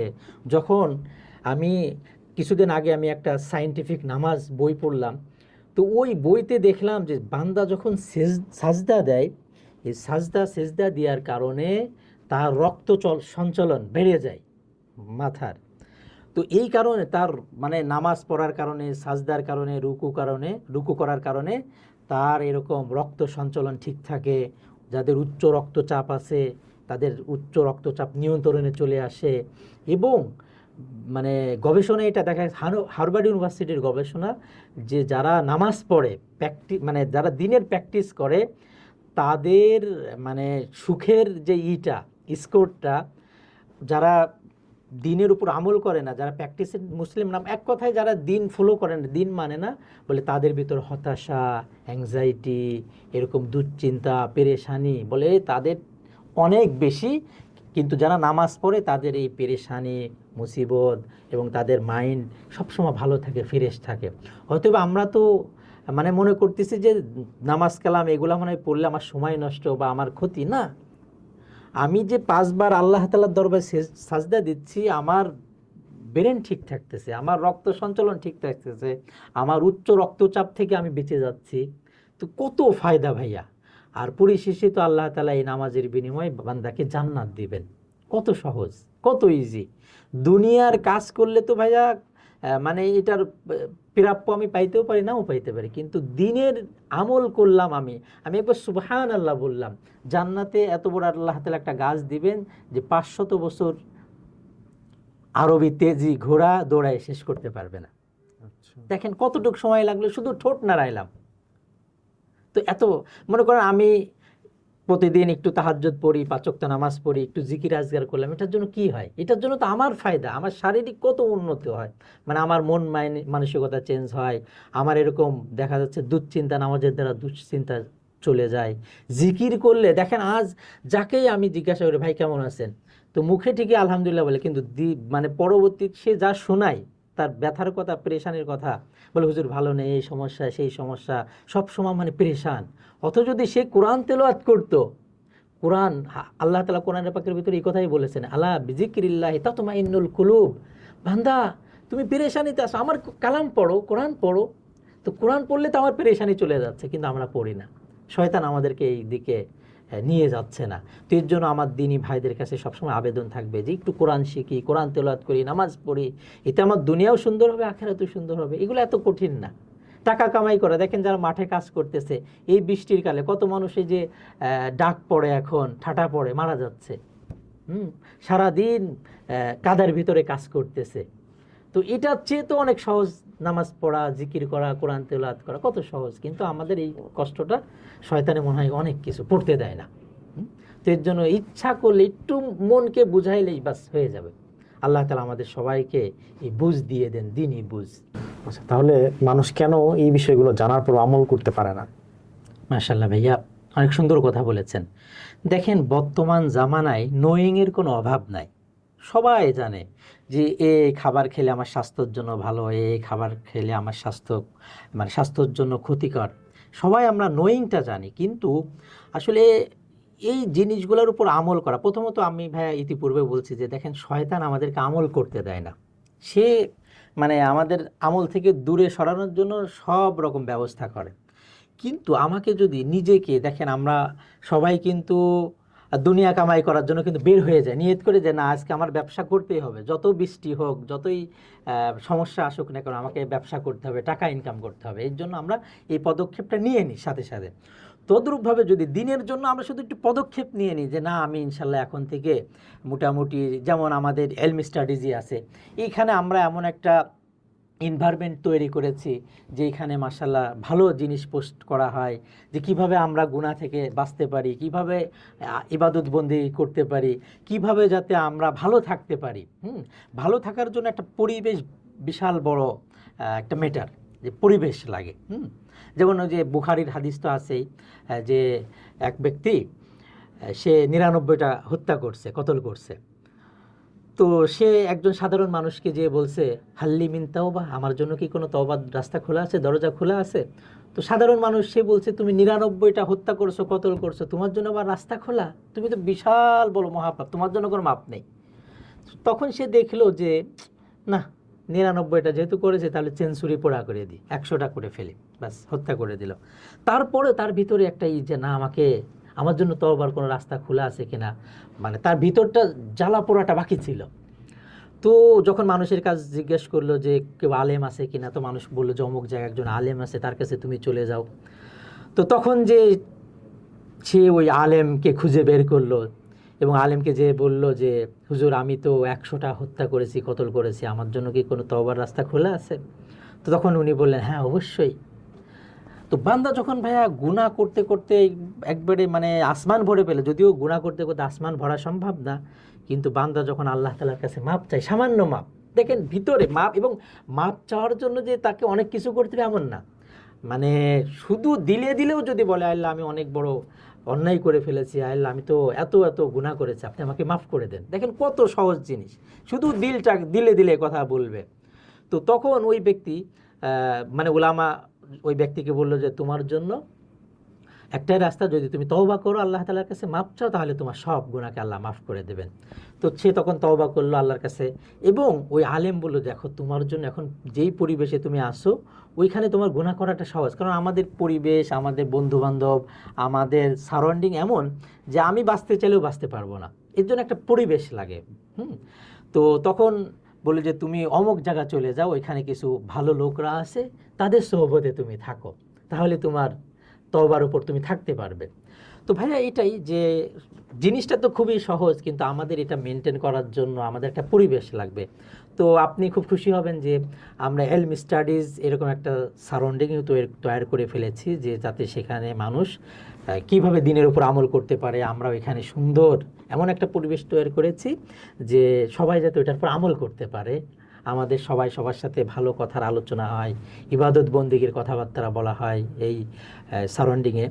তো আমরা এই এনভায়রনমেন্টটা তৈরি করছি, আমরা ইনশাআল্লাহ যাতে সবাই ইবাদত বন্দিগি সুন্দরভাবে করতে পারি, এবং আমাদের দিলটাও যাতে তৈরি হয় এখানে মানে দিলের উপরেই বেশি মেহনত করা হয়, যাতে আমাদের দিনটা একবারে যে সহজ এই জিনিসও এখানে পুশ করা হয় সবসময়। আল্লাহ তাআলা আমাদেরকে সবারই ইনশাআল্লাহ দিনের উপর আমল করার তৌফিক দান করুন। ভাই, ফিতনার এই যুগে মানুষ তো খুব দ্রুত বিপথে চলে যাচ্ছে, আপনার মতে এই মেন কারণগুলো কি কি? হ্যাঁ ভাইয়া, এই প্রশ্নটা তো বিলিয়ন ডলারের প্রশ্ন, মাশাল্লাহ, মানে দিনের খাতিরে অনেক সুন্দর প্রশ্ন, আলহামদুলিল্লাহ। তো ভাইয়া আমার যেটা মনে হয় যে বর্তমানে এই দিকে যাওয়ার একটাই হলো, মানে গুনাহের দিকে যে মানুষ চলে যাচ্ছে, এর বড় কারণ হলো মোবাইল। দেখেন এই মোবাইল মানে আদম আলাইহিস সালাম থেকে নিয়ে আজ পর্যন্ত দুনিয়াতে যত বড় ফিতনা হয়েছে, এই মোবাইল হলো সবচেয়ে বড় ফিতনা। এখানে দেখেন মানুষ এমন কিছু নাই যে দেখতে পারতেছে না। এক জামানায় গুনাহ করতে অনেক কঠিন ছিল, এখন গুনাহ না করাটা হলো কঠিন। ফর এক্সাম্পল, আজ থেকে 30 বছর 40 বছর আগে যদি মানুষ একটা মুভি দেখতে যেত, তাহলে তাকে অনেক কষ্ট করে যেতে হতো সেই হলে। কত কষ্ট যেতে হবে, হ্যাঁ, রাস্তা মানে অনুকূল কিনা বা রাস্তাঘাট ঠিক আছে কিনা, আবার মানে আমি তো জানি না, তবে বুঝতে পারছেন যে এক সময় অনেক কঠিন ছিল। কিন্তু বর্তমানে আপনি দেখেন মোবাইলে কি নাই দুনিয়ার, হ্যাঁ। এবং মোবাইলে দেখেন আমি যেটা বুঝছি যে যে যে লাইন যে বিষয়গুলো সে চায়, মোবাইলের ফেসবুকের অ্যালগোরিদম বা মোবাইলের যে অ্যালগোরিদমটা হলো যে যে যেই জিনিসে ভালোবাসে ওই জিনিস তার বেশি আসে, দেখেন। এবং মানে সে জাস্ট 2 মিনিটের জন্য ঢুকতেছে এখানে, কখন যে 2 ঘন্টা হয়ে গেছে কল্পনাই করা যায় না। আমাদের এক ভাই ছিল, তো মানে মোবাইলে দেখা যায় বর্তমানে যে সে কতটুক সময় কোন কোন জিনিসে ছিল। তো আমি তার একদিন দেখলাম যে তার 24 ঘন্টায় সে মোবাইলের ভিতরে 18 ঘন্টা, চিন্তা করেন 18 ঘন্টা সে মোবাইলের ভিতরে। এবং এটা আমাদের মানে কত দামি যে সময় নিয়ে নিচ্ছে, এটা কেউ কল্পনাও করতে পারছি না আমরা। আজ মুসলমানের এত দামি সময় সে দেখা যাচ্ছে মোবাইলের পেছনে ব্যয় করতেছে। তার এই দামি সময়টা মোবাইল কোম্পানি কিনে আর একজনের কাছে বিক্রি করতেছে, সে তো বুঝতেছে না। এবং কত গুনাহের আসবাব এখানে দেখেন। এই যে আমরা মানে অনেক সময় কিছু আমরা আছি যে বাস্তবে কোনো মেয়ের দিকে হয়তো আমরা দেখি না বা তাকাই না ফিজিক্যালি, কিন্তু মোবাইলের ভিতর দেখেন, এটা এমন না যে বাইরের পরিবেশে সরাসরি কোনো বেগানা নারীকে দেখা হারাম আর মোবাইলের ভিতর দেখা যায়, এরকম কিছু না ভাইয়া, মোবাইলের ভিতর দেখাটা হারাম। তো আমি মনে করি যে সবচেয়ে বড় প্রবলেম হলো বর্তমানে এই মোবাইল। এখানে এরকম শর্ট রিলস যেগুলো আছে এইগুলা, তারপর এখানে আপনি যা মন চান সব দেখতে পাচ্ছেন। এবং দেখেন আমাদের সারাউন্ডিংও সেম। হুম এবং এই দোকানগুলোতে দেখবেন যে দেখা যাচ্ছে চার দোকান, কিন্তু কত কি কথাবার্তা হচ্ছে এখানে, সব মানে ইসলামের বিপরীত কথাবার্তাই, হ্যাঁ, গীবত শেখায়। হ্যাঁ, এবং আপনি চা খেতে যাবেন, চা পান করতে যাবেন, দেখবেন যে ওইখানে টিভি জুড়ে দিছে, টিভি দেখতে হচ্ছে। হুম তো এই আমাদের সারাউন্ডিং, মোবাইল, এইগুলাই দিনের পথে সবচেয়ে বড় বাধা বর্তমানে।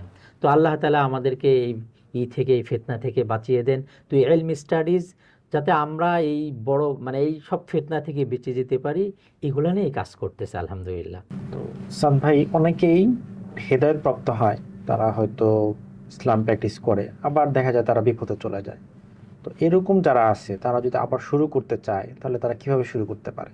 ও, মাশাআল্লাহ ভাইয়া, আপনি মানে এই প্রশ্নটা তো যুগ উপযোগী প্রশ্ন, এবং আমি মনে করি যে মানে যুগের সেরা প্রশ্ন এটা।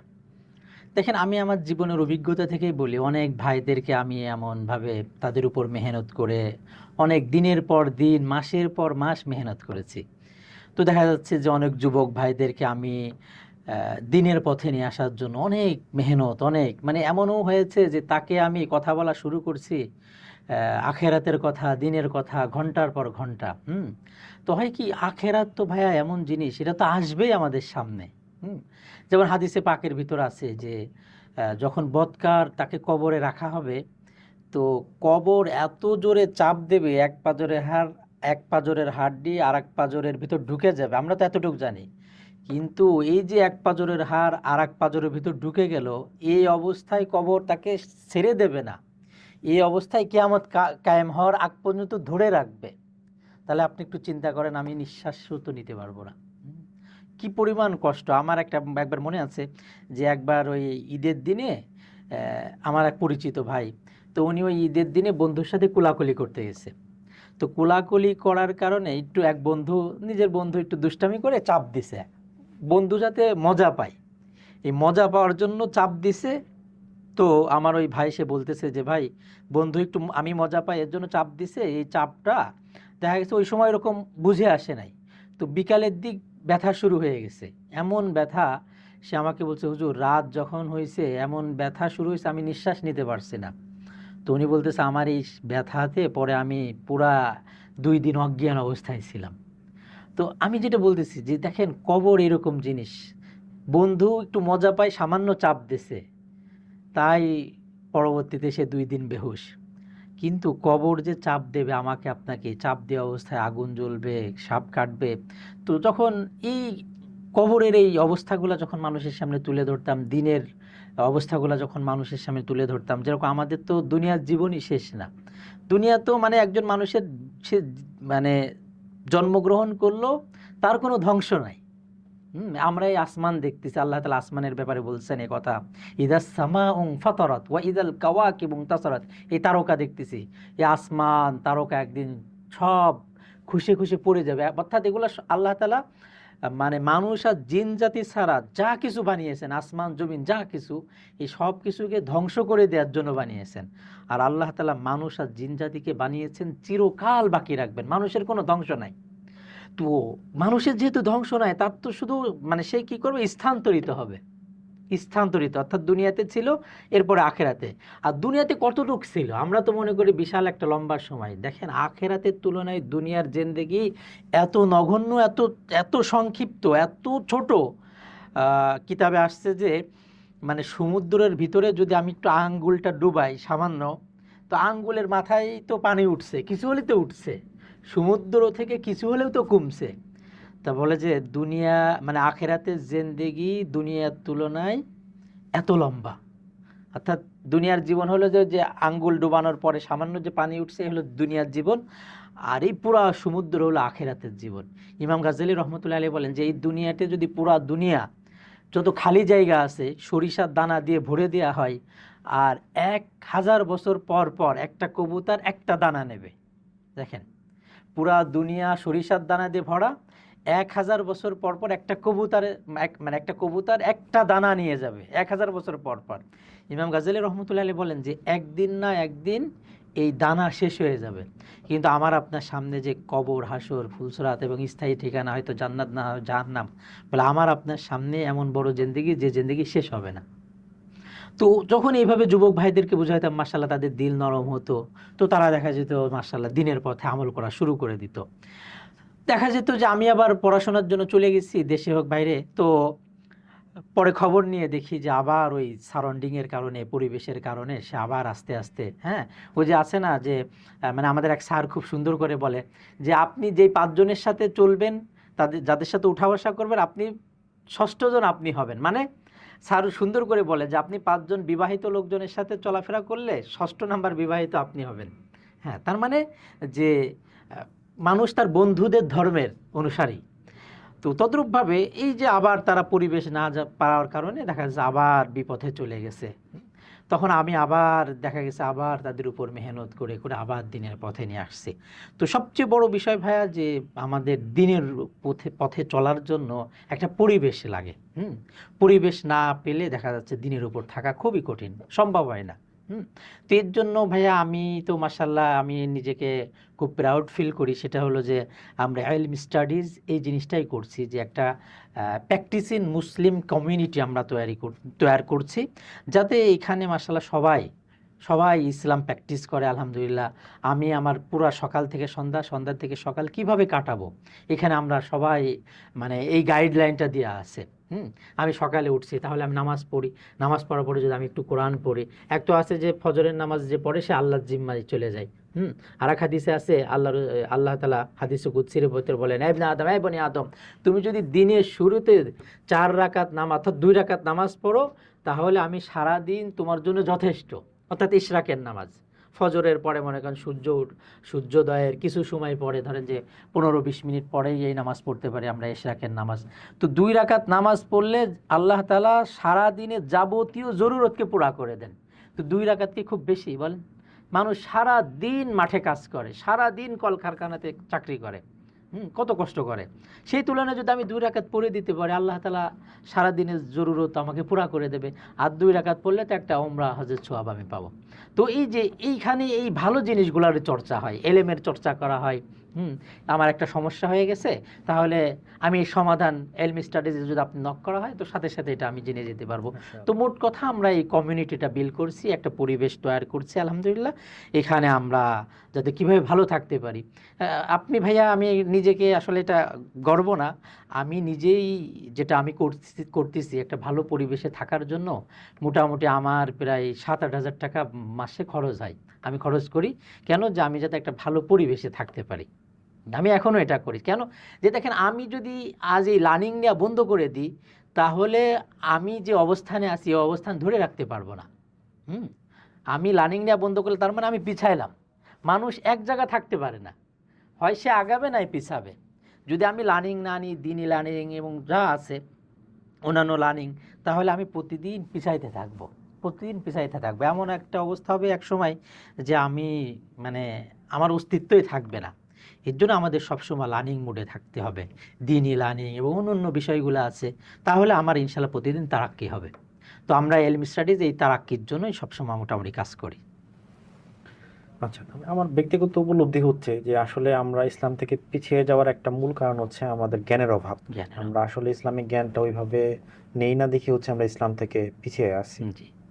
আর একটা বিষয় হচ্ছে যে আমি সবসময় যেটা ফিল করি যে আমি দুনিয়াতে যাই হই না কেন, কোটিপতি হই বা যাই হই না কেন, এটা হই বা না হই এটার কোনো নিশ্চয়তা নাই, এটার কোনো গ্যারান্টি নাই, কিন্তু আমাকে আল্লাহর সামনে দাঁড়াইতে হবে এটা নিশ্চিত। তাহলে যেটা আমার জন্য একদম সুনিশ্চিত ওইটাকে আগে ঠিক রাখতে হবে, তারপর হচ্ছে বাকি সব। মাশাআল্লাহ। তো ধন্যবাদ ভাই আপনাকে, আপনি অনেক সুন্দরভাবে বিষয়টা বুঝিয়ে দিয়েছেন। তো ভাই, একজন জেনারেল স্টুডেন্ট সে যদি দিন শিখতে চায়, তার প্রথম স্টেপ কি হওয়া উচিত? মাশাআল্লাহ, অনেক সুন্দর প্রশ্ন। যেহেতু বর্তমানে আমাদের জেনারেল ভাইরা অনেক অগণিত, তো আমি সর্বপ্রথম যেটা মনে করি যে প্রথমে তো তার তো নিয়ত করতে হবে যে না, আমি আসলে নিজেকে ঠিক করব। আমাকে ঠিক করা দরকার। দেখেন, দুনিয়াতে মানে এটাও একটা বড় আশ্চর্যের মধ্যে একটা, যে আমরা আমাদের ইন্টারনাল চিন্তার মাধ্যমে আমরা আমাদের মানে ফিজিক্যাল অর্থাৎ জীবনটাকে ঠিক করে ফেলতে পারি। ফর এক্সাম্পল আমি চিন্তা করলাম যে আমি যে লাইফে আছি, যারা আমরা সাধারণত জেনারেল লাইনে পড়াশোনা করি, এখানে তো গুনাহ একবারে ইজি। এখানে পর্দারও সেরকম, বরঞ্চ পর্দা করাটা বেশি কঠিন, নিজের চোখ হেফাজত করাটা খুবই কঠিন। এখানে গুনাহ থেকে বাঁচা হলো খুব কঠিন, গুনাহ করাটা সহজ। তো বিগিনার্সদের জন্য আমি যেটা ভাইয়া বলি সেটা হলো যে প্রথমত তাদের এই নিয়ত করতে হবে যে না, আমি ভালো হব। আপনি একটু আগে যে প্রশ্নটা করলেন যে আমাদের তো আল্লাহর সামনে দাঁড়াইতে হবে। একজন নাস্তিক সেও মানে ধরে নিলাম সে আল্লাহকে মানে না, কিছুই মানে না, কিন্তু সে এই কথা মানে যে তার একদিন মারা যেতে হবে, মরতে হবে। মরাকে কেউ অবিশ্বাস করে না। আইনামা তাকুনু ইদরিকুমুল মাউত ওয়ালাউ কুনতুম ফি বুরুজিম মুশাইয়াদা। এই মৃত্যু থেকে কেউ বাঁচতে পারবে না। আল্লাহ তাআলা নিজেই বলতেছে কারোর বাঁচার কোনো উপায় নাই। তাহলে একজন নাস্তিক সেও এই কথা বিশ্বাস করে তাকে মরতে হবে। হ্যাঁ, দেখেন আমরা যে দেখেন কত বাহাদুরি করতেছি। তো আল্লাহ তাআলা বলতেছেন বান্দা তুমি যে এত বাহাদুরি করো, তাহলে তুমি অসুস্থ না হয়ে দেখাও। কেউ অসুস্থ হইতে চায়? কেউ চায় না, কিন্তু কিন্তু অসুস্থ হয়ে যাচ্ছে। তা আমরা যে এত কিছু করতেছি, তা আল্লাহ বলতে বান্দা তুমি অসুস্থ না হয়ে দেখাও। আচ্ছা বান্দা তুমি যে এত কিছু, তুমি এত বড়াই করতেছো, তাহলে না মরে দেখাও। না মরে দেখাও, তার মানে মরতেছি। আমি তো ভাই এমন অনেক মানুষকে দেখেছি যে সকালে চলাফেরা করছে, দুপুরেও করছে, কিন্তু বিকালে আর চলাফেরা করতে পারে না। পা দিয়ে চলার জন্য কত চেষ্টা করতেছে, হাত দিয়ে ধরার জন্য কত চেষ্টা করতেছে, সে চেষ্টা করতেছে, তার ছেলে মেয়ে চেষ্টা করতেছে, তার বাবা মা চেষ্টা করতেছে, তার আত্মীয় স্বজন চেষ্টা করতেছে যাতে একটু ধরুক, আমার বাবা একটু হাঁটাচলা করুক, আমার মা একটু হাত দিয়ে ধরুক। কিন্তু দেখা যাচ্ছে এই হাত আর কাজ করতেছে না, এই পা কাজ করতেছে না। আমরা তো মনে করতেছি এই হাত আমার, পা আমার। এই হাতও আমার না, পাও আমার না। অনেক মানুষ আছে দেখবেন ভাইয়া, মৃত্যুর আগে তার এই মানে দেহের অনেক অঙ্গ সে এরকম কি করে দেয়, দান করে দেয়। তো কথা হলে যে কার জিনিস দান করতেছে, এটা জায়েজ নেই ভাইয়া। এটা আমি যে এই যে আমার কিডনিটা দিয়ে দিয়েছি, এটা হারাম। হ্যাঁ, এই জিনিসগুলো তো আল্লাহ তাআলা আমাকে দিয়েছেন, এটা আমানত হিসাবে দিয়েছেন। তো যেটা বিগিনার্সদের জন্য আমি বলবো যে প্রথমত তার দিলটাকে এভাবে তৈরি করা। এরপরে যে ইসলামিক যে ভালো ভালো জিনিসগুলো আছে, হ্যাঁ, কোনো দেখা যাচ্ছে ভালো ভালো যেখানে বয়ান হয়, ওয়াজ হয়, এগুলা শোনা, এগুলা দেখা। এরপরে লাস্টে যেটা তার একটা সারাউন্ডিং লাগবে, একটা পরিবেশ লাগবে। পরিবেশ না হলে সে কখনোই ঠিক থাকতে পারবে না, কখনোই নিজেকে ধরে রাখতে পারবে না। তো আলহামদুলিল্লাহ ভাইয়া, আমরা এলমি স্টাডিজ এই কাজই করতেছি। বিশেষ করে কোরআন, দেখেন কোরআনের একটা মজেজা হলো এটা যে কোরআন যখন একটা মানুষের অন্তরে আসবে, যেমন কোরআন আল্লাহ তাআলা কোরআনের ব্যাপারে বলছেন হুদাল্লিন নাস, মানুষের জন্য হেদায়েত স্বরূপ এই কোরআনকে পাঠিয়েছেন। আমাদের একজন বড় ডক্টর ছিলেন, উনি বলতেন কথা যে দেখো তোমরা যখন কোরআন তেলাওয়াত করো, তো আল্লাহ তাআলার কাছে এই কথা দোয়া করো দিলে দিলে যে আল্লাহ এই কোরআন তো হেদায়েত, হেদায়েত স্বরূপ আপনি পাঠিয়েছেন। তো আমার অংশে যে হেদায়েতটা আছে, আপনি আমার হেদায়েতটা আমাকে দিয়ে দেন। এই কোরআনটা হেদায়েত। তো এর জন্য আমি বিগিনার্সদের বলবো তারা যদি একটু কোরআনও তেলাওয়াত করে। কোরআন হলো নূর। দেখেন আমি মোবাইলে সকালে চার্জ দিচ্ছি, সারাদিন ব্যবহারের পরে চার্জ শেষ হয়ে যায়। তো কোরআন থেকে আমি চার্জ নিতে পারবো। কোরআন যদি আমি একটু তেলাওয়াত করি দিনের শুরুতে তেলাওয়াত করার কারণে আমার বরকত হবে। ওয়াহাযা কিতাবুন আনজালনাহু মুবারাক, আল্লাহ তাআলা এই কোরআনকে বরকতময় করে নাজিল করেছেন। দেখেন বরকত কোথায় আছে আর আমরা তালাশ করতেছি কোথায়। তো এই বরকত পাওয়ার জন্য তো আমাকে কোরআন শিখতে হবে, কোরআন পড়তে হবে। তো আমাদের জেনারেল ভাই যেনারা আছেন তারা দিনের উপর চলার জন্য আমাকে কোরআন শিখতে হবে। তো আমি মাশাআল্লাহ ভাইয়া এই দিক খেয়াল করে মাত্র 3 ঘন্টায় কোরআন শিখতে পারবে। অবাক করা বিষয়, 3 ঘন্টা যদি সে সময় দেয় মাশাআল্লাহ শিখে ফেলতে পারবে। এটা আমরা এলমি স্টাডিজের ভিতর দেখেছি, যাতে সে কোরআনটা শিখুক। অনেক সময় হয় কি ভাইয়া, মানে আমি এরকম অনেক মানুষ পেয়েছি যে দেখা যাচ্ছে যে উস্তাদের সময় আছে, ছাত্রের সময় নাই। উস্তাদের সময় আছে কিন্তু ছাত্রের সময় হচ্ছে না। তাহলে আমাকে কোর্স আকারে শিখতে হবে। তদ্রূপভাবে অনেক সময় দেখেছি যে অনেকে বয়স হয়ে যাওয়ার কারণে লজ্জা পায় যে আমার এত বয়স হয়ে গেছে, আমি কিভাবে কোরআন শিখবো। এটাও একটা ফ্যাক্টর, এটাও একটা সমস্যা। তো এই সব সমস্যার দিক বিবেচনা করে আমরা এলমি স্টাডিজ কোরআনের কোর্সও বানিয়েছি। তারা যদি মাশাআল্লাহ, আমি 3 ঘন্টার ভিতরে বানিয়েছি, তো তারা যদি মাশাআল্লাহ 3, 3, 6, 9 ঘন্টাও দেয় তাহলে শিখে ফেলতে পারবে, এত ইজি। এবং কোরআন তো সহজ। তাহলে সে কোরআন তেলাওয়াত করলে তার জিন্দেগিও বরকতময় হলো, সে হেদায়েতের আলোও পেল। সে যদি এইভাবে আল্লাহ তাআলার কাছে কোরআনকে হেদায়েত স্বরূপ পাঠিয়েছেন, এইভাবে যদি আল্লাহ তাআলার কাছে দোয়াও করে, তাহলে সে হেদায়েতের উপরও থাকতে পারবে। আবার পরিবেশ পাচ্ছে মাশাআল্লাহ, এলমি স্টাডিজ সেই পরিবেশটাও তাদেরকে দিচ্ছে। তো এর জন্য ইনশাআল্লাহ আমি মনে করি ভাইয়া, এর জন্য এই যে কথাগুলো বললাম, আমাদের যারা বিগিনার্স ভাইরা আছেন, ভাই বোনেরা, তাদের জন্য এটা অনেক ইজি, সহজ। আল্লাহ তাআলা আমাদেরকে এই কথাগুলোর উপরে সর্বপ্রথম আল্লাহ তাআলা আমাকে আমল করার তৌফিক দান করুন, এবং আমাদের বিগিনার্স জেনারেল ভাই যারা আছেন তাদেরকেও আল্লাহ তাআলা তৌফিক দান করুন। আচ্ছা, তাহলে এই কোরআন শিক্ষা যে রেকর্ডেড কোর্স আপনাদের, এটার জন্য আপনারা কি টাকা নিচ্ছেন? ও ভাইয়া, এটা তো একটা মানে খুবই প্রশ্ন। অনেক ভাইরা দেখেন প্রশ্ন করে আমাকে যে হুজুর টাকা নিচ্ছেন বা এই কেন। তো তাদেরকে আমি বলি, দেখেন প্রথমত তো when you pay big attention, যেই বিষয়ে বেশি টাকা খরচ করেন, তো ওটা আপনি দেন, মানে আপনি ওটার খুব অ্যাটেনশন, গুরুত্ব দেন। আমার ভাইয়া মনে আছে, আমাদের একজন পরিচিত ডাক্তার ছিল, তো উনি কোনো রুগী ওনার কাছে হোমিও ওষুধ নিতে গেলে, তো উনি ওই জামানায়, আজ থেকে ভাইয়া আমার মনে আছে 25 বা 27 বছর আগে, উনি হোমিও ওষুধ দিয়ে চার্জ করতেন 1.5 লাখ টাকা। তো সবাই ওনাকে বলতো যে ভাই, আপনি এই সামান্য ওষুধ পানি দিয়ে মিশাই আপনার 10 টাকাও খরচ হয় না, আপনি 1.5 লাখ টাকা নিচ্ছেন, এটা তো পুরা জুলুম। তখন উনি এই কথা রুগীকে বলতেন যে দেখেন, আমি ওনাকে এই প্রশ্নটা আমিই করেছিলাম। তখন উনি আমাকে বলছিল যে হুজুর দেখেন, এই যে আমি যদি এই 30 টাকার এই হোমিও ওষুধ দিই, তো সে বাড়ি যাওয়ার পরে খাবে না, তো কত কদরই করবে না, কোনো মূল্যায়নই সে করবে না।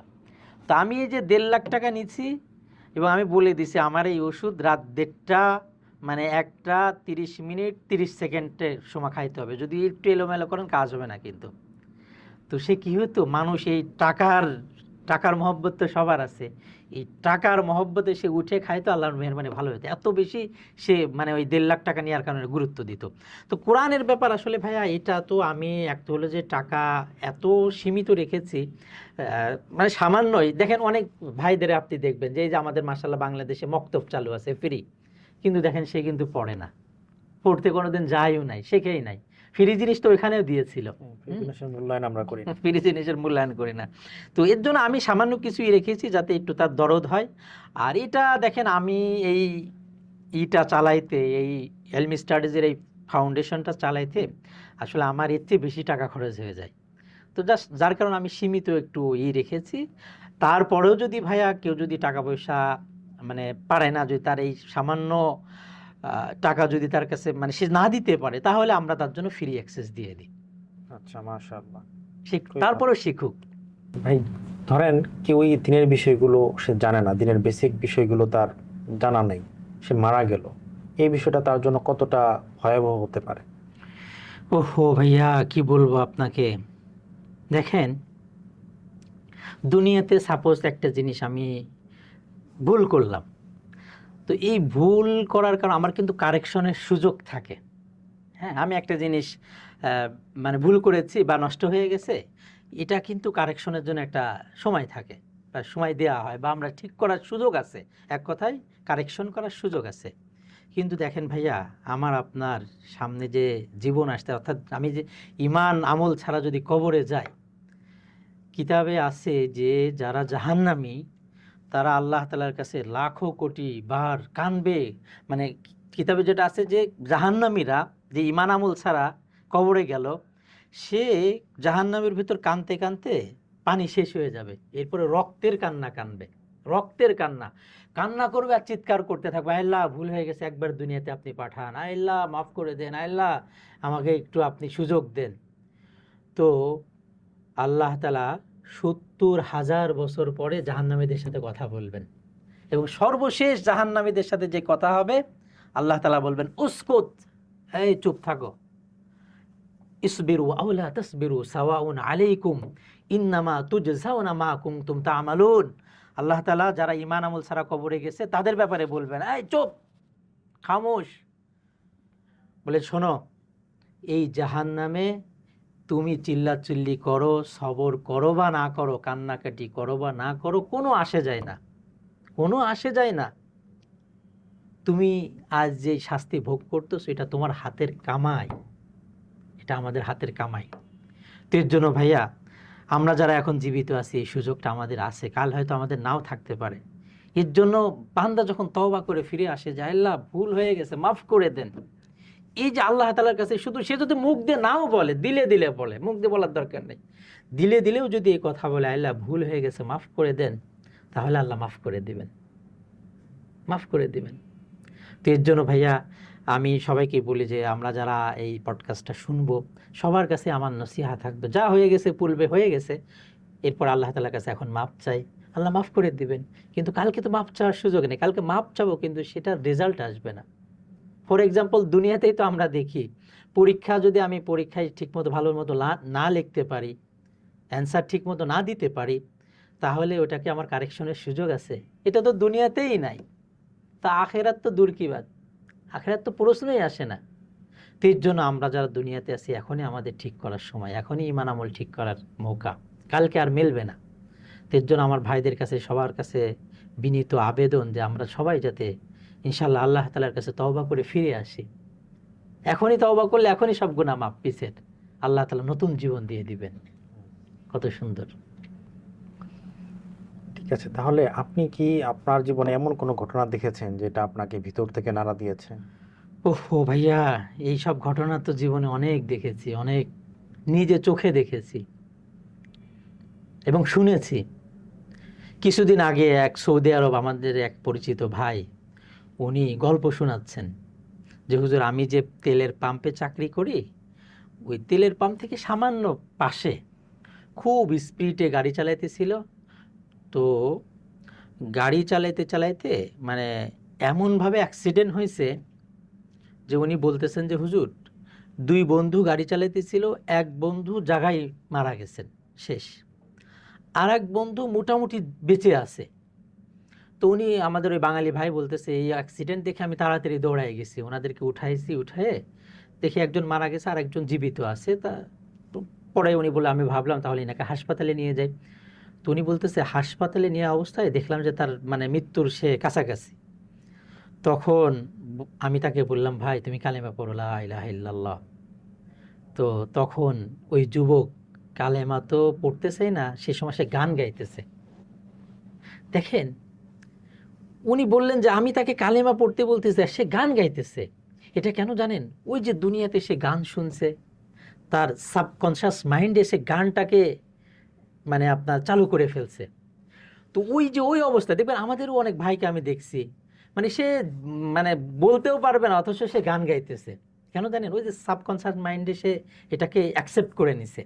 তো আমাদের যুবক সমাজ, আমাদের অনেক মানুষকে আমি দেখেছি যে তারা গান গায়, অথচ যদি সে এই সময়টা জিকির করত, হ্যাঁ, আল্লাহ রসুল বলেন তোমাদের ভিতর কে আছে উহুদ পাহাড় পরিমাণ সোয়াব কামাই করবে, যার দৈর্ঘ্য প্রস্থ প্রায় 9.5 কিলোমিটার। তো সাহাবা আজমান বলে ইয়া রাসূলুল্লাহ এত নেকির কাজ কারো সাধ্য আছে? এত নেকি কে কামাই করতে পারে?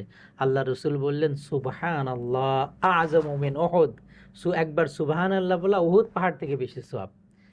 হ্যাঁ, একবার আলহামদুলিল্লাহ বলা উহুদ পাহাড় থেকে বেশি সওয়াব, একবার আল্লাহু আকবার বলা উহুদ পাহাড় থেকে বেশি সওয়াব। তো দেখেন, এর জন্য কোনো টাকা খরচ করা লাগতেছে না, কোনো কায়িক শ্রম করা লাগতেছে না, জাস্ট শুধু ঠোঁট নাড়াচ্ছে। তো যেটা বলতেছিলাম যে আজ যদি আমরা একটু কোরআন তেলাওয়াত শিখতাম বা কোরআন যদি পড়তাম বা জিকির করতাম, দুনিয়াও সুন্দর হতো, আখেরাতও সুন্দর হতো। এখন মানুষ গান মানে টেনশন থেকে মুক্ত থাকার জন্য গান শোনে। আসলে ভাইয়া বিশ্বাস করেন, গান আরও টেনশন তো কমাই না, আরও বাড়ায়। কেননা বিজ্ঞানীরা পরীক্ষা করে এই কথা দেখছে, যারা কোরআন শোনে তাদের রক্ত সঞ্চালন, তাদের উচ্চ রক্তচাপ থেকে তারা মুক্ত থাকে। আর গান শুনলে দেখেন একজন বিরহের ভিতরে আছে, সে আরো বিরহের গান শুনতেছে, তাহলে তার বিরহ মানে বিরহ তার কমতেছে না বাড়তেছে? বলে বাড়তেছে। হ্যাঁ, এখন মানে ওই যে সেই গল্পের মধ্যে হলো যে মানে চিকিৎসা যতই করা হচ্ছে অসুস্থতা রোগ তত বেশিই বাড়তেছে।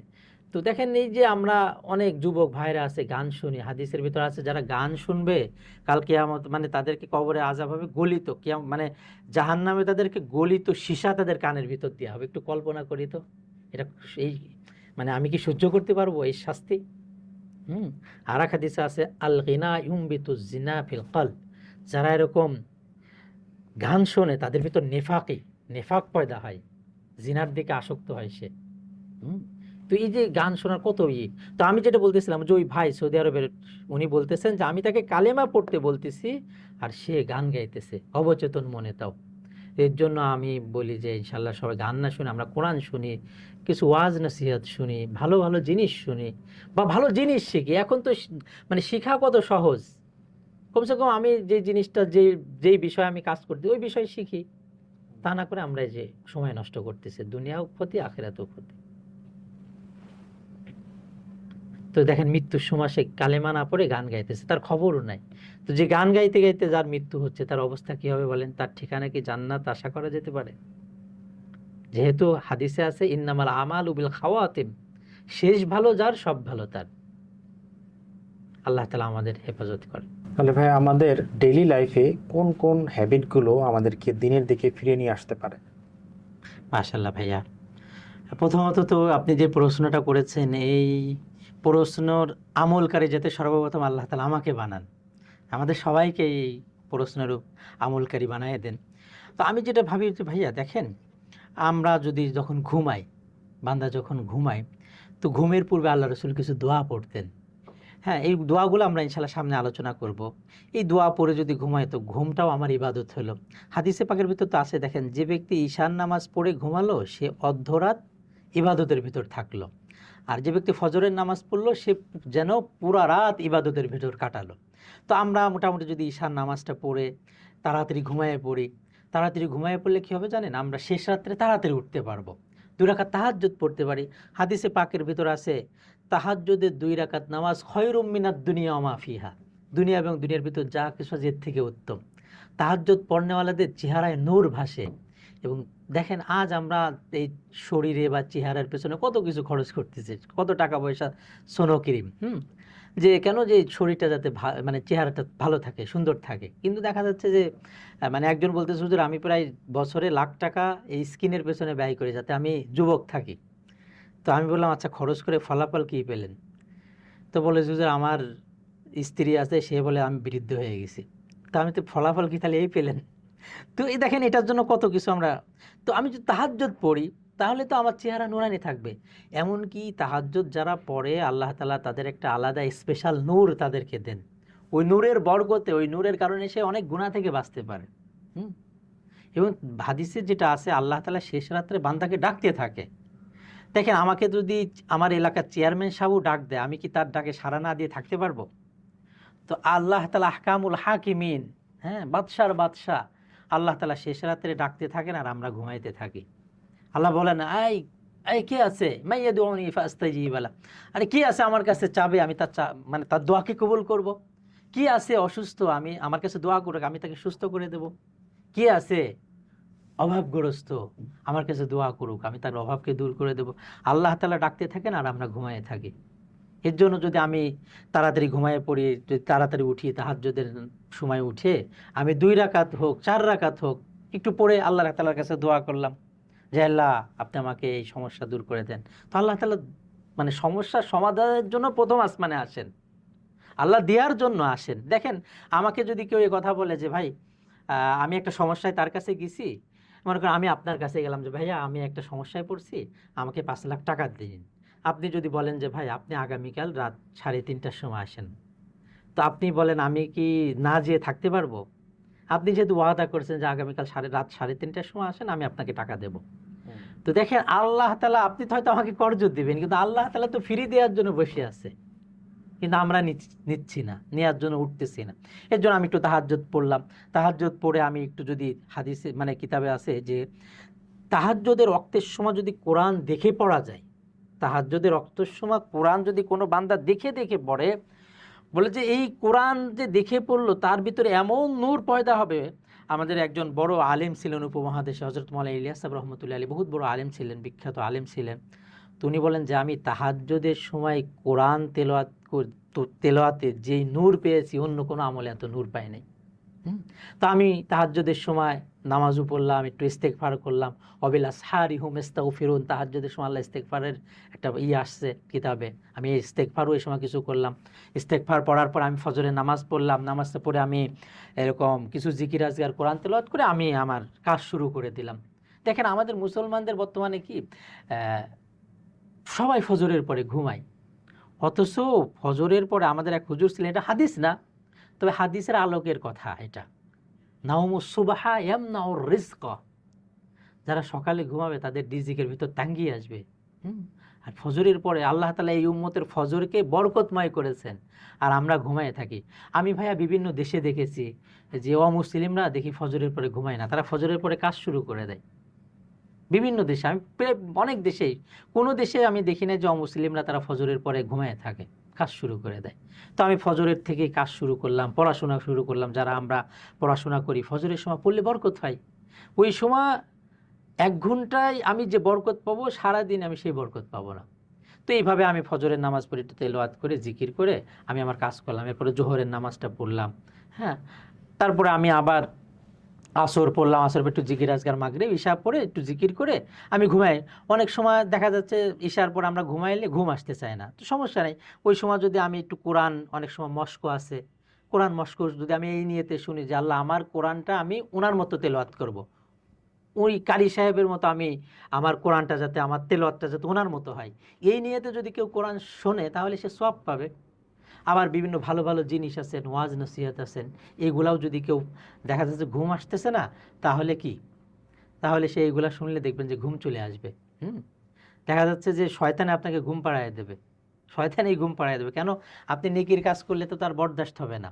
এই যে একটা ঘটনা শুনছেন না, যে এক বুজুর্গ ছিল, সে তাহাজ্জুদ পড়তো। তো একদিন কোনো কারণে ঘুমের, মানে গভীর ঘুমের কারণে সে তাহাজ্জুদ পড়তে পারে নাই।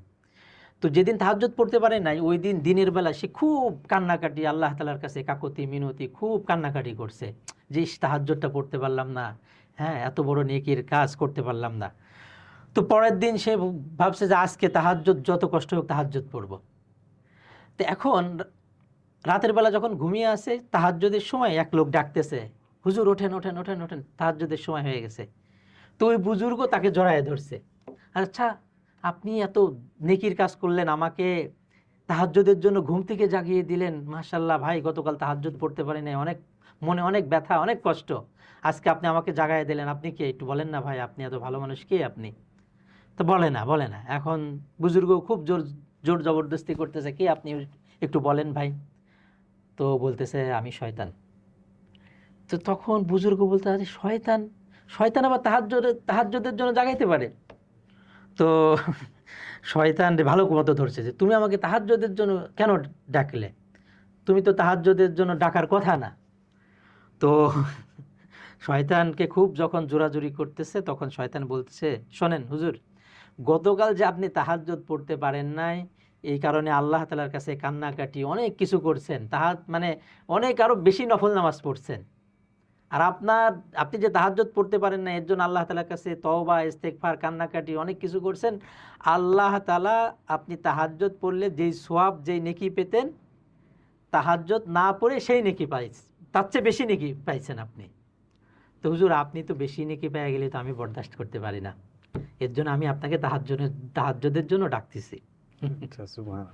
তো এর জন্য আমাদের এই আমলগুলো যদি আমরা দৈনন্দিন করতে পারি, তাহলে ইনশাআল্লাহ আমরা ভালো থাকতে পারবো ইবাদত বন্দী। এবং বড়দের টাচ, উলামা একরামের সোহবতেও যদি থাকতে পারি, সবচেয়ে ভালো জিনিস যে আমার একজন ভালো উলামার সাথে যদি সম্পর্ক থাকে, তো এবং আমি তাকে বললাম যে হুজুর আপনি আমাকে একটু পুশ করবেন, কারণ আমরা তো বড় হয়ে গেছি, আমাদের পুশ করার কেউ নাই, কেউ নাই।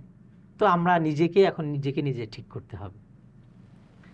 আচ্ছা, আমরা অনেক আমলই শুরু করতে চাই এবং দেখা যায় অনেকে শুরুও করি, কিন্তু এটাকে কনসিস্টেন্সি মেনটেন করে ধরে রাখতে পারি না কেন? এটা তো ভাইয়া আসলে এটা সবার কমন সমস্যা হলো এটা, আমরা শুরু করি কিন্তু ধরে রাখতে পারি না। এই ব্যাপারে আমি একটা কথা বলতে পারি যে ভাইয়া দেখেন, দুনিয়াতে অষ্টম আশ্চর্য কি, হ্যাঁ হ্যাঁ, এটা সবার জন্য, আল্লাহ তাআলা আমাকেও তৌফিক দেন। দুনিয়াতে অষ্টম আশ্চর্য হলো কনসিস্টেন্সি। মানে ফর এক্সাম্পল, আমরা যেটা কি করে, আমরা শুরু করেছি, আজকে মনে করেন কেউ বই পড়া শুরু করে, যে বই এমন পড়ে যে আজকে মোটামুটি 100 পৃষ্ঠা পড়ে ফেলছি, বা একজন মনে করে যে কোরআন তেলাওয়াত শুরু করছি, আজকে একবারে 2-3 পারা পড়ে ফেলে। তো এই যে এটা করতেছ, পরে কালকে থেকে খবর নাই। দেখেন বুখারী শরীফের রিওয়ায়াত, আল্লাহ রাসূল সাল্লাল্লাহু আলাইহি সাল্লাম বলেন যে আল্লাহ তাআলার কাছে ওই আমল বেশি পছন্দনীয়, যেটা কন্টিনিউ করা হয়। আহাব্বুল আমালি ইলাল্লাহি আদওয়ামুহা ওয়া ইন কাল্লা, মানে ওই আমল, মানে যে আমল ধারাবাহিকভাবে করতেই থাকা হয়। যেমন আল্লাহ রসুল এক সাহাবীকে বললেন, তাহাজ্জুদের ব্যাপারেই বলছিলেন, যে অমুকে তাহাজ্জুদ পড়া শুরু করে দিল কিন্তু আবার এখন আর পড়ে না, কি হলো তার? তো আল্লাহ রসুলও এইটাই বলতেছেন যে আমরা যা করি কনসিস্টেন্সি ধরে রাখতে হবে। দেখেন, আপনাকে কেউ তো নিষেধ করে নাই যে ভাই আপনি তাহাজ্জুদ পড়েন না, আপনি বই পড়েন না, আপনি লার্নিং নিয়েন না, এমন তো কেউ নাই। এমন তো কেউ করতেছে না যে আমাদের এই কনসিস্টেন্সি ধরে রাখার জন্য কেউ নিষেধ করতেছে। কেউ তো নিষেধ করে নাই, কেউ তো আমাকে মানে মারতেছে না যে এমন কি। দেখেন কনসিস্টেন্সি এমন বললাম না যে দুনিয়াতে অষ্টম আশ্চর্য হলো কনসিস্টেন্সি, মানে যে জিনিস আপনি হইতে চান ওটা হইতে পারবেন যদি আপনি করতে থাকেন, লাগাতার করতে থাকেন। হোসেন ভাই, আমাদের যারা দর্শক আছেন, যারা আমাদেরকে শুনছেন, তারা যদি মানে ইলমি স্টাডিজে যুক্ত হতে চান, তারা কিভাবে আপনাদের সাথে যুক্ত হতে পারেন? মাশাআল্লাহ। তো আমি মনে করি ভাইয়া, আমি তো এই এলমি স্টাডিজটা করেছি এখানে মাশাআল্লাহ যাতে সবাই জ্ঞান আহরণ করতে পারে। দেখেন ভাইয়া, আমি তো অনেক বছর, হ্যাঁ 30 বছরের উপর আমি এলএমের পিছনে আছি। তো আমি তো মানে বিভিন্ন সাগরে মানে মুক্তা আনার জন্য আমার অনেক কষ্ট হয়েছে, কিন্তু আমি এই 30 বছরের অধিক সময়ে যে জিনিসটা অর্জন করেছি, আমি আমার দিনী ভাইদের জন্য খুব অল্প সময়ে যাতে তারা এটা অর্জন করতে পারে, এটার জন্য আমি এলম স্টাডিজ করেছি। এখানে যত ধরনের, প্রথমত ভাই আমি বিশ্বাস করেন, আমি এলএমের জন্য যে কি পরিমাণ কষ্ট করেছি, একজন মুফতি সাহেবের নাম্বারের জন্য আমি যে কত মুফতি সাহেবদের সাথে দেখা করেছি, তাদের পিছনে সময় দিছি, তাদের খেদমত করেছি, কিন্তু দেখা গেছে যে আমি মানে কষ্ট করার পরেও সেই কাঙ্ক্ষিত জিনিস অর্জন করতে পারি নাই। তো আমার তখন বুঝে আসছে এই কষ্ট যাতে আমাদের অন্য মুসলমান দিনী ভাই বোন না করে, এর জন্য এলমি স্টাডিজে যত ধরনের যত প্রশ্ন আছে আমরা আমাদের ওয়েবসাইটে দিয়ে রাখছি কিছু, তারা সব প্রশ্নের সমাধান ওইখানে পাবে, সরিয়ে যত সমাধান।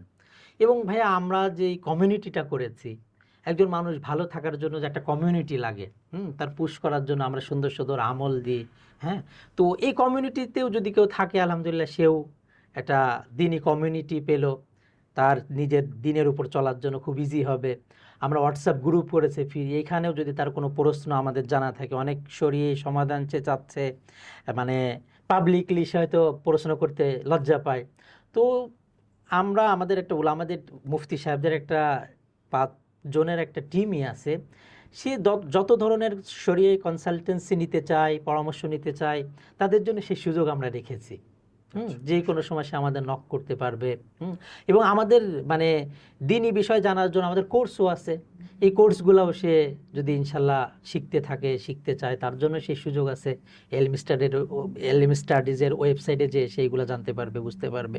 মোট কথা আমরা এলমি স্টাডিজটা মানুষের জন্য, হেদায়েতের জন্য, এলমের জন্য আমরা রেখেছি আমাদের সাধ্য অনুযায়ী। তো মানুষ যদি এলমি স্টাডির সাথে যুক্ত থাকতে পারে, তাহলে আলহামদুলিল্লাহ সে আস্তে আস্তে দিনের উপর থাকবে, এই কমিউনিটির সাথে থাকবে, ভালো জিনিস সে পাবে, ভালো আমাল করতে পারবে, শরীয়ী জিনিসগুলা জানতে পারবে, সেই অনুযায়ী তারা আমল করাটাও সহজ হয়ে যাবে আলহামদুলিল্লাহ।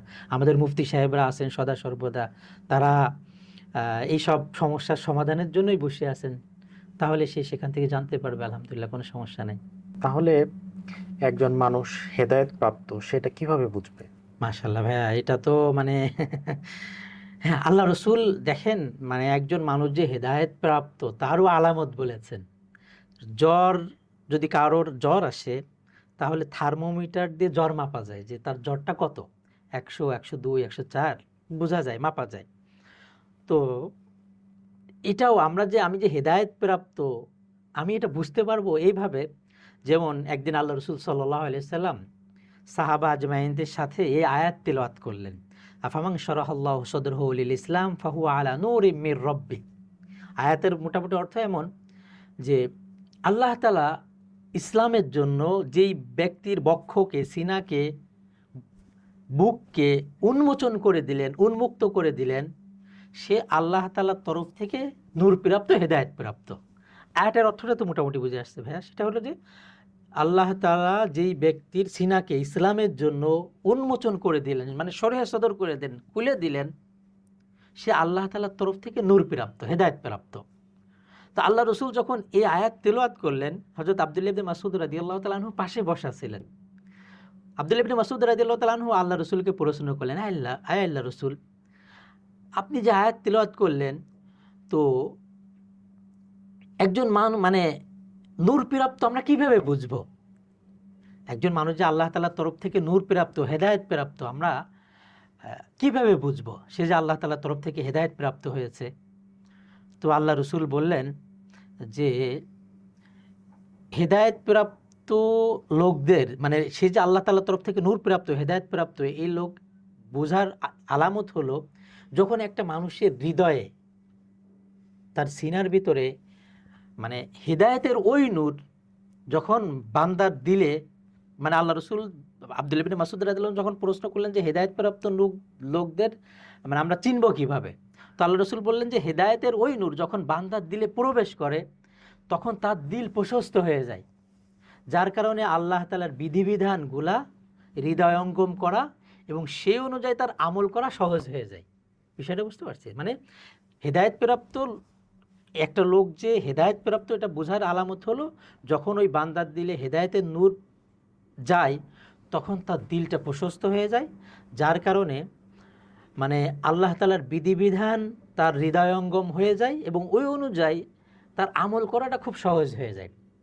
তো এই কথা শোনার পরে আব্দুল্লাহ ইবনে মাসউদ রাদিয়াল্লাহু তাআলা আনহু আল্লাহ রসুলকে প্রশ্ন করলেন, আল্লাহ রসুল, মাশাআল্লাহ, বুঝলাম, তাহলে এই হেদায়েতপ্রাপ্ত লোকদের একটু আলামত আপনি বলেন, আমি কিভাবে বুঝবো যে এই লোকটা হেদায়েতের ভিতরে আছে, হেদায়েতপ্রাপ্ত লোকদের আলামত কি? তো আল্লাহ রসুল সাল্লাল্লাহু আলাইহি সাল্লাম বললেন হেদায়েতপ্রাপ্ত লোকদের আলামত তিনটা। এক নম্বর হলো আল ইনাবাতু ইলা দারিল খুলুদ, দুই নম্বর ওয়াত্তাজাফি আন দারিল গুরুর, তিন নম্বর হলো আত্তাইবু লিল মাউত ক্বাবলা নুজুলিহা, আত্তাইবু লিল মাউত ক্বাবলা নুজুলিহা। এক নম্বর হলো হেদায়েতপ্রাপ্ত লোকদের এক নম্বর আলামত, এই লোকটা যে হেদায়েতপ্রাপ্ত তার এক নম্বর আলামত হলো আল ইনাবাতু ইলা দারিল খুলুদ, মানে চিরস্থায়ী বাসস্থানের প্রতি অনুরাগী হওয়া। যেমন মনে করেন আমরা তো এখন আসলে তো হেদায়েতপ্রাপ্ত লোকদের ভিতরে পড়ি না, যার কারণে কি আমাদের চিন্তা চেতনা, আমাদের স্বপ্ন, আমাদের ধ্যান দেমাগ সব দুনিয়া নিয়ে।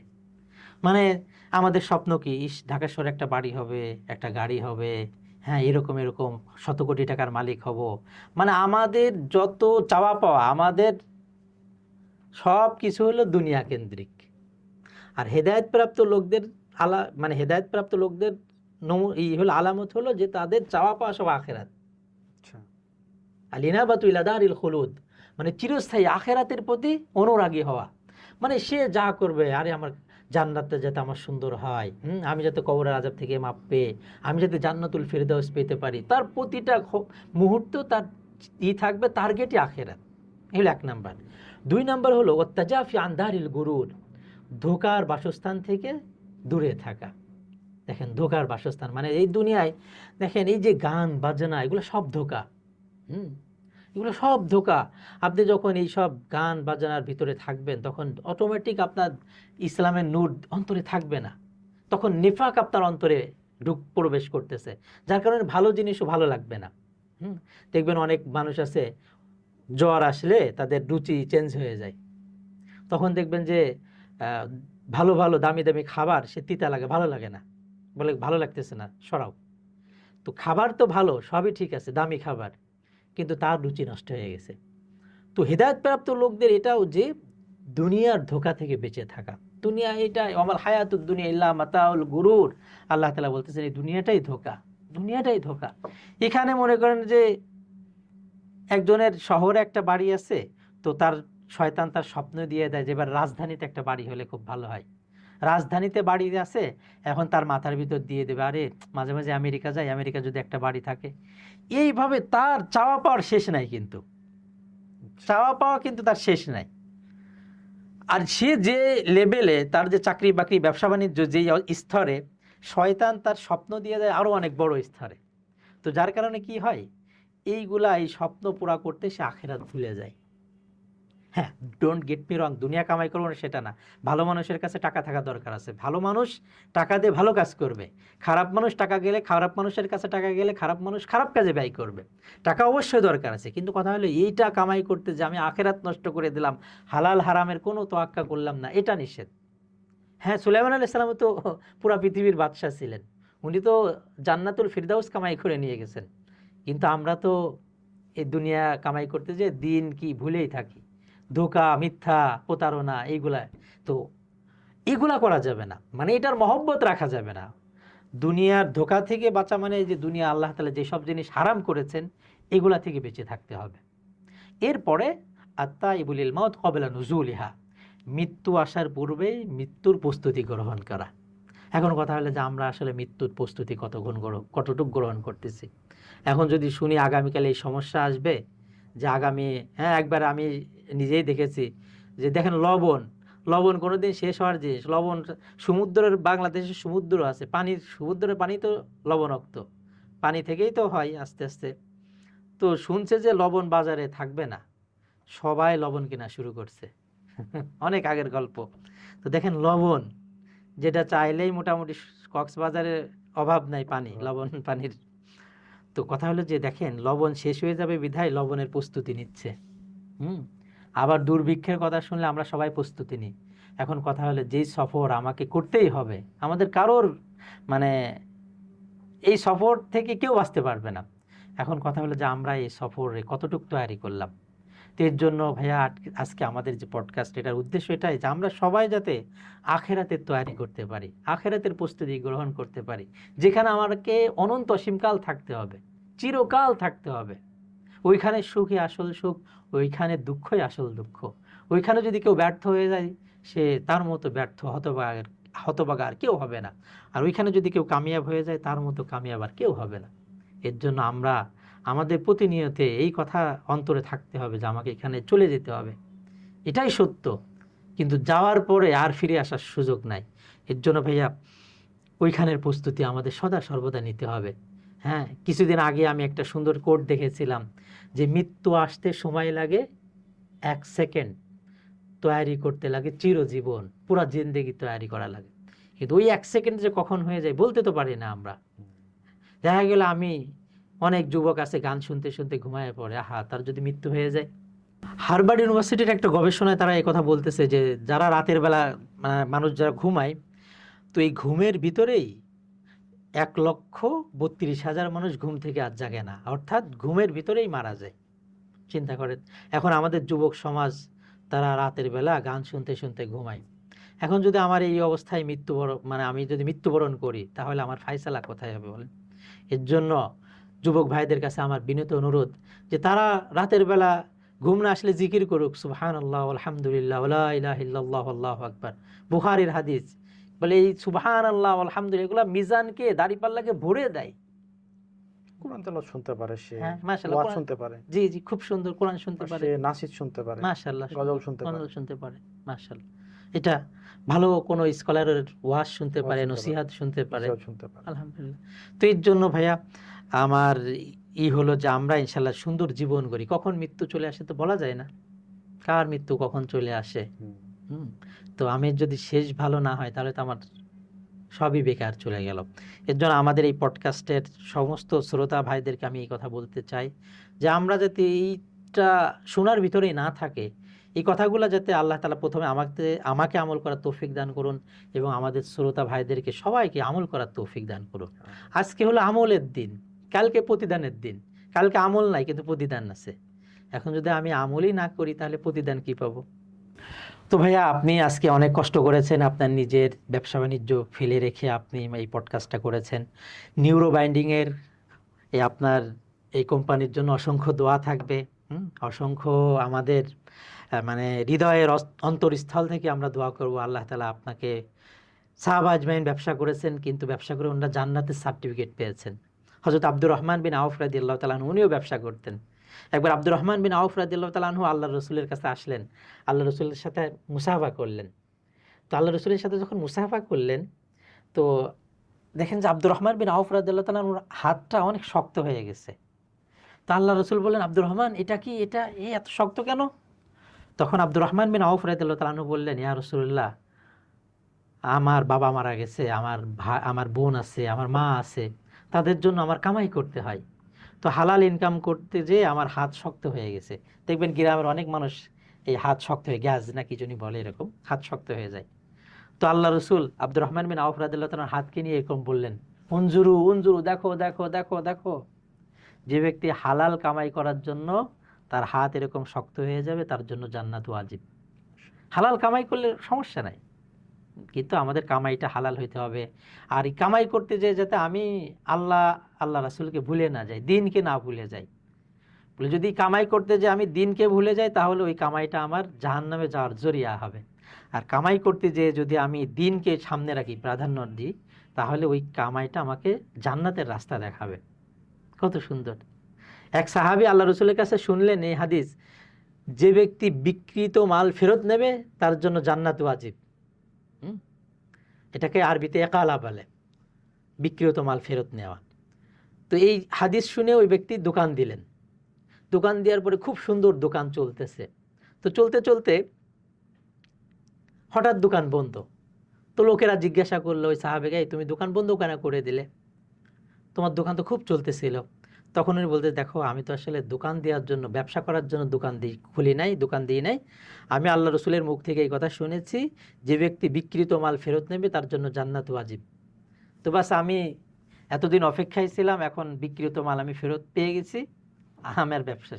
আমরা ব্যবসা করব, ডোন্ট গেট মি রং, এটা আমরা ভুল না বুঝি, ব্যবসা করব মানে সাহাবা আজমাইন যেভাবে করছে ওইভাবে করলে বাস। আছে না, তাজুরু সুদুকুল আমিন মান নাবিয়িন ওয়াস সিদ্দিকিন ওয়াস শুহাদা ওয়াস সালিহিন, সৎ ব্যবসায়ী নবী রাসূলদের সাথে হাসর হবে। আমরা সৎ ব্যবসায়ী হই, তাহলে হয়ে গেল।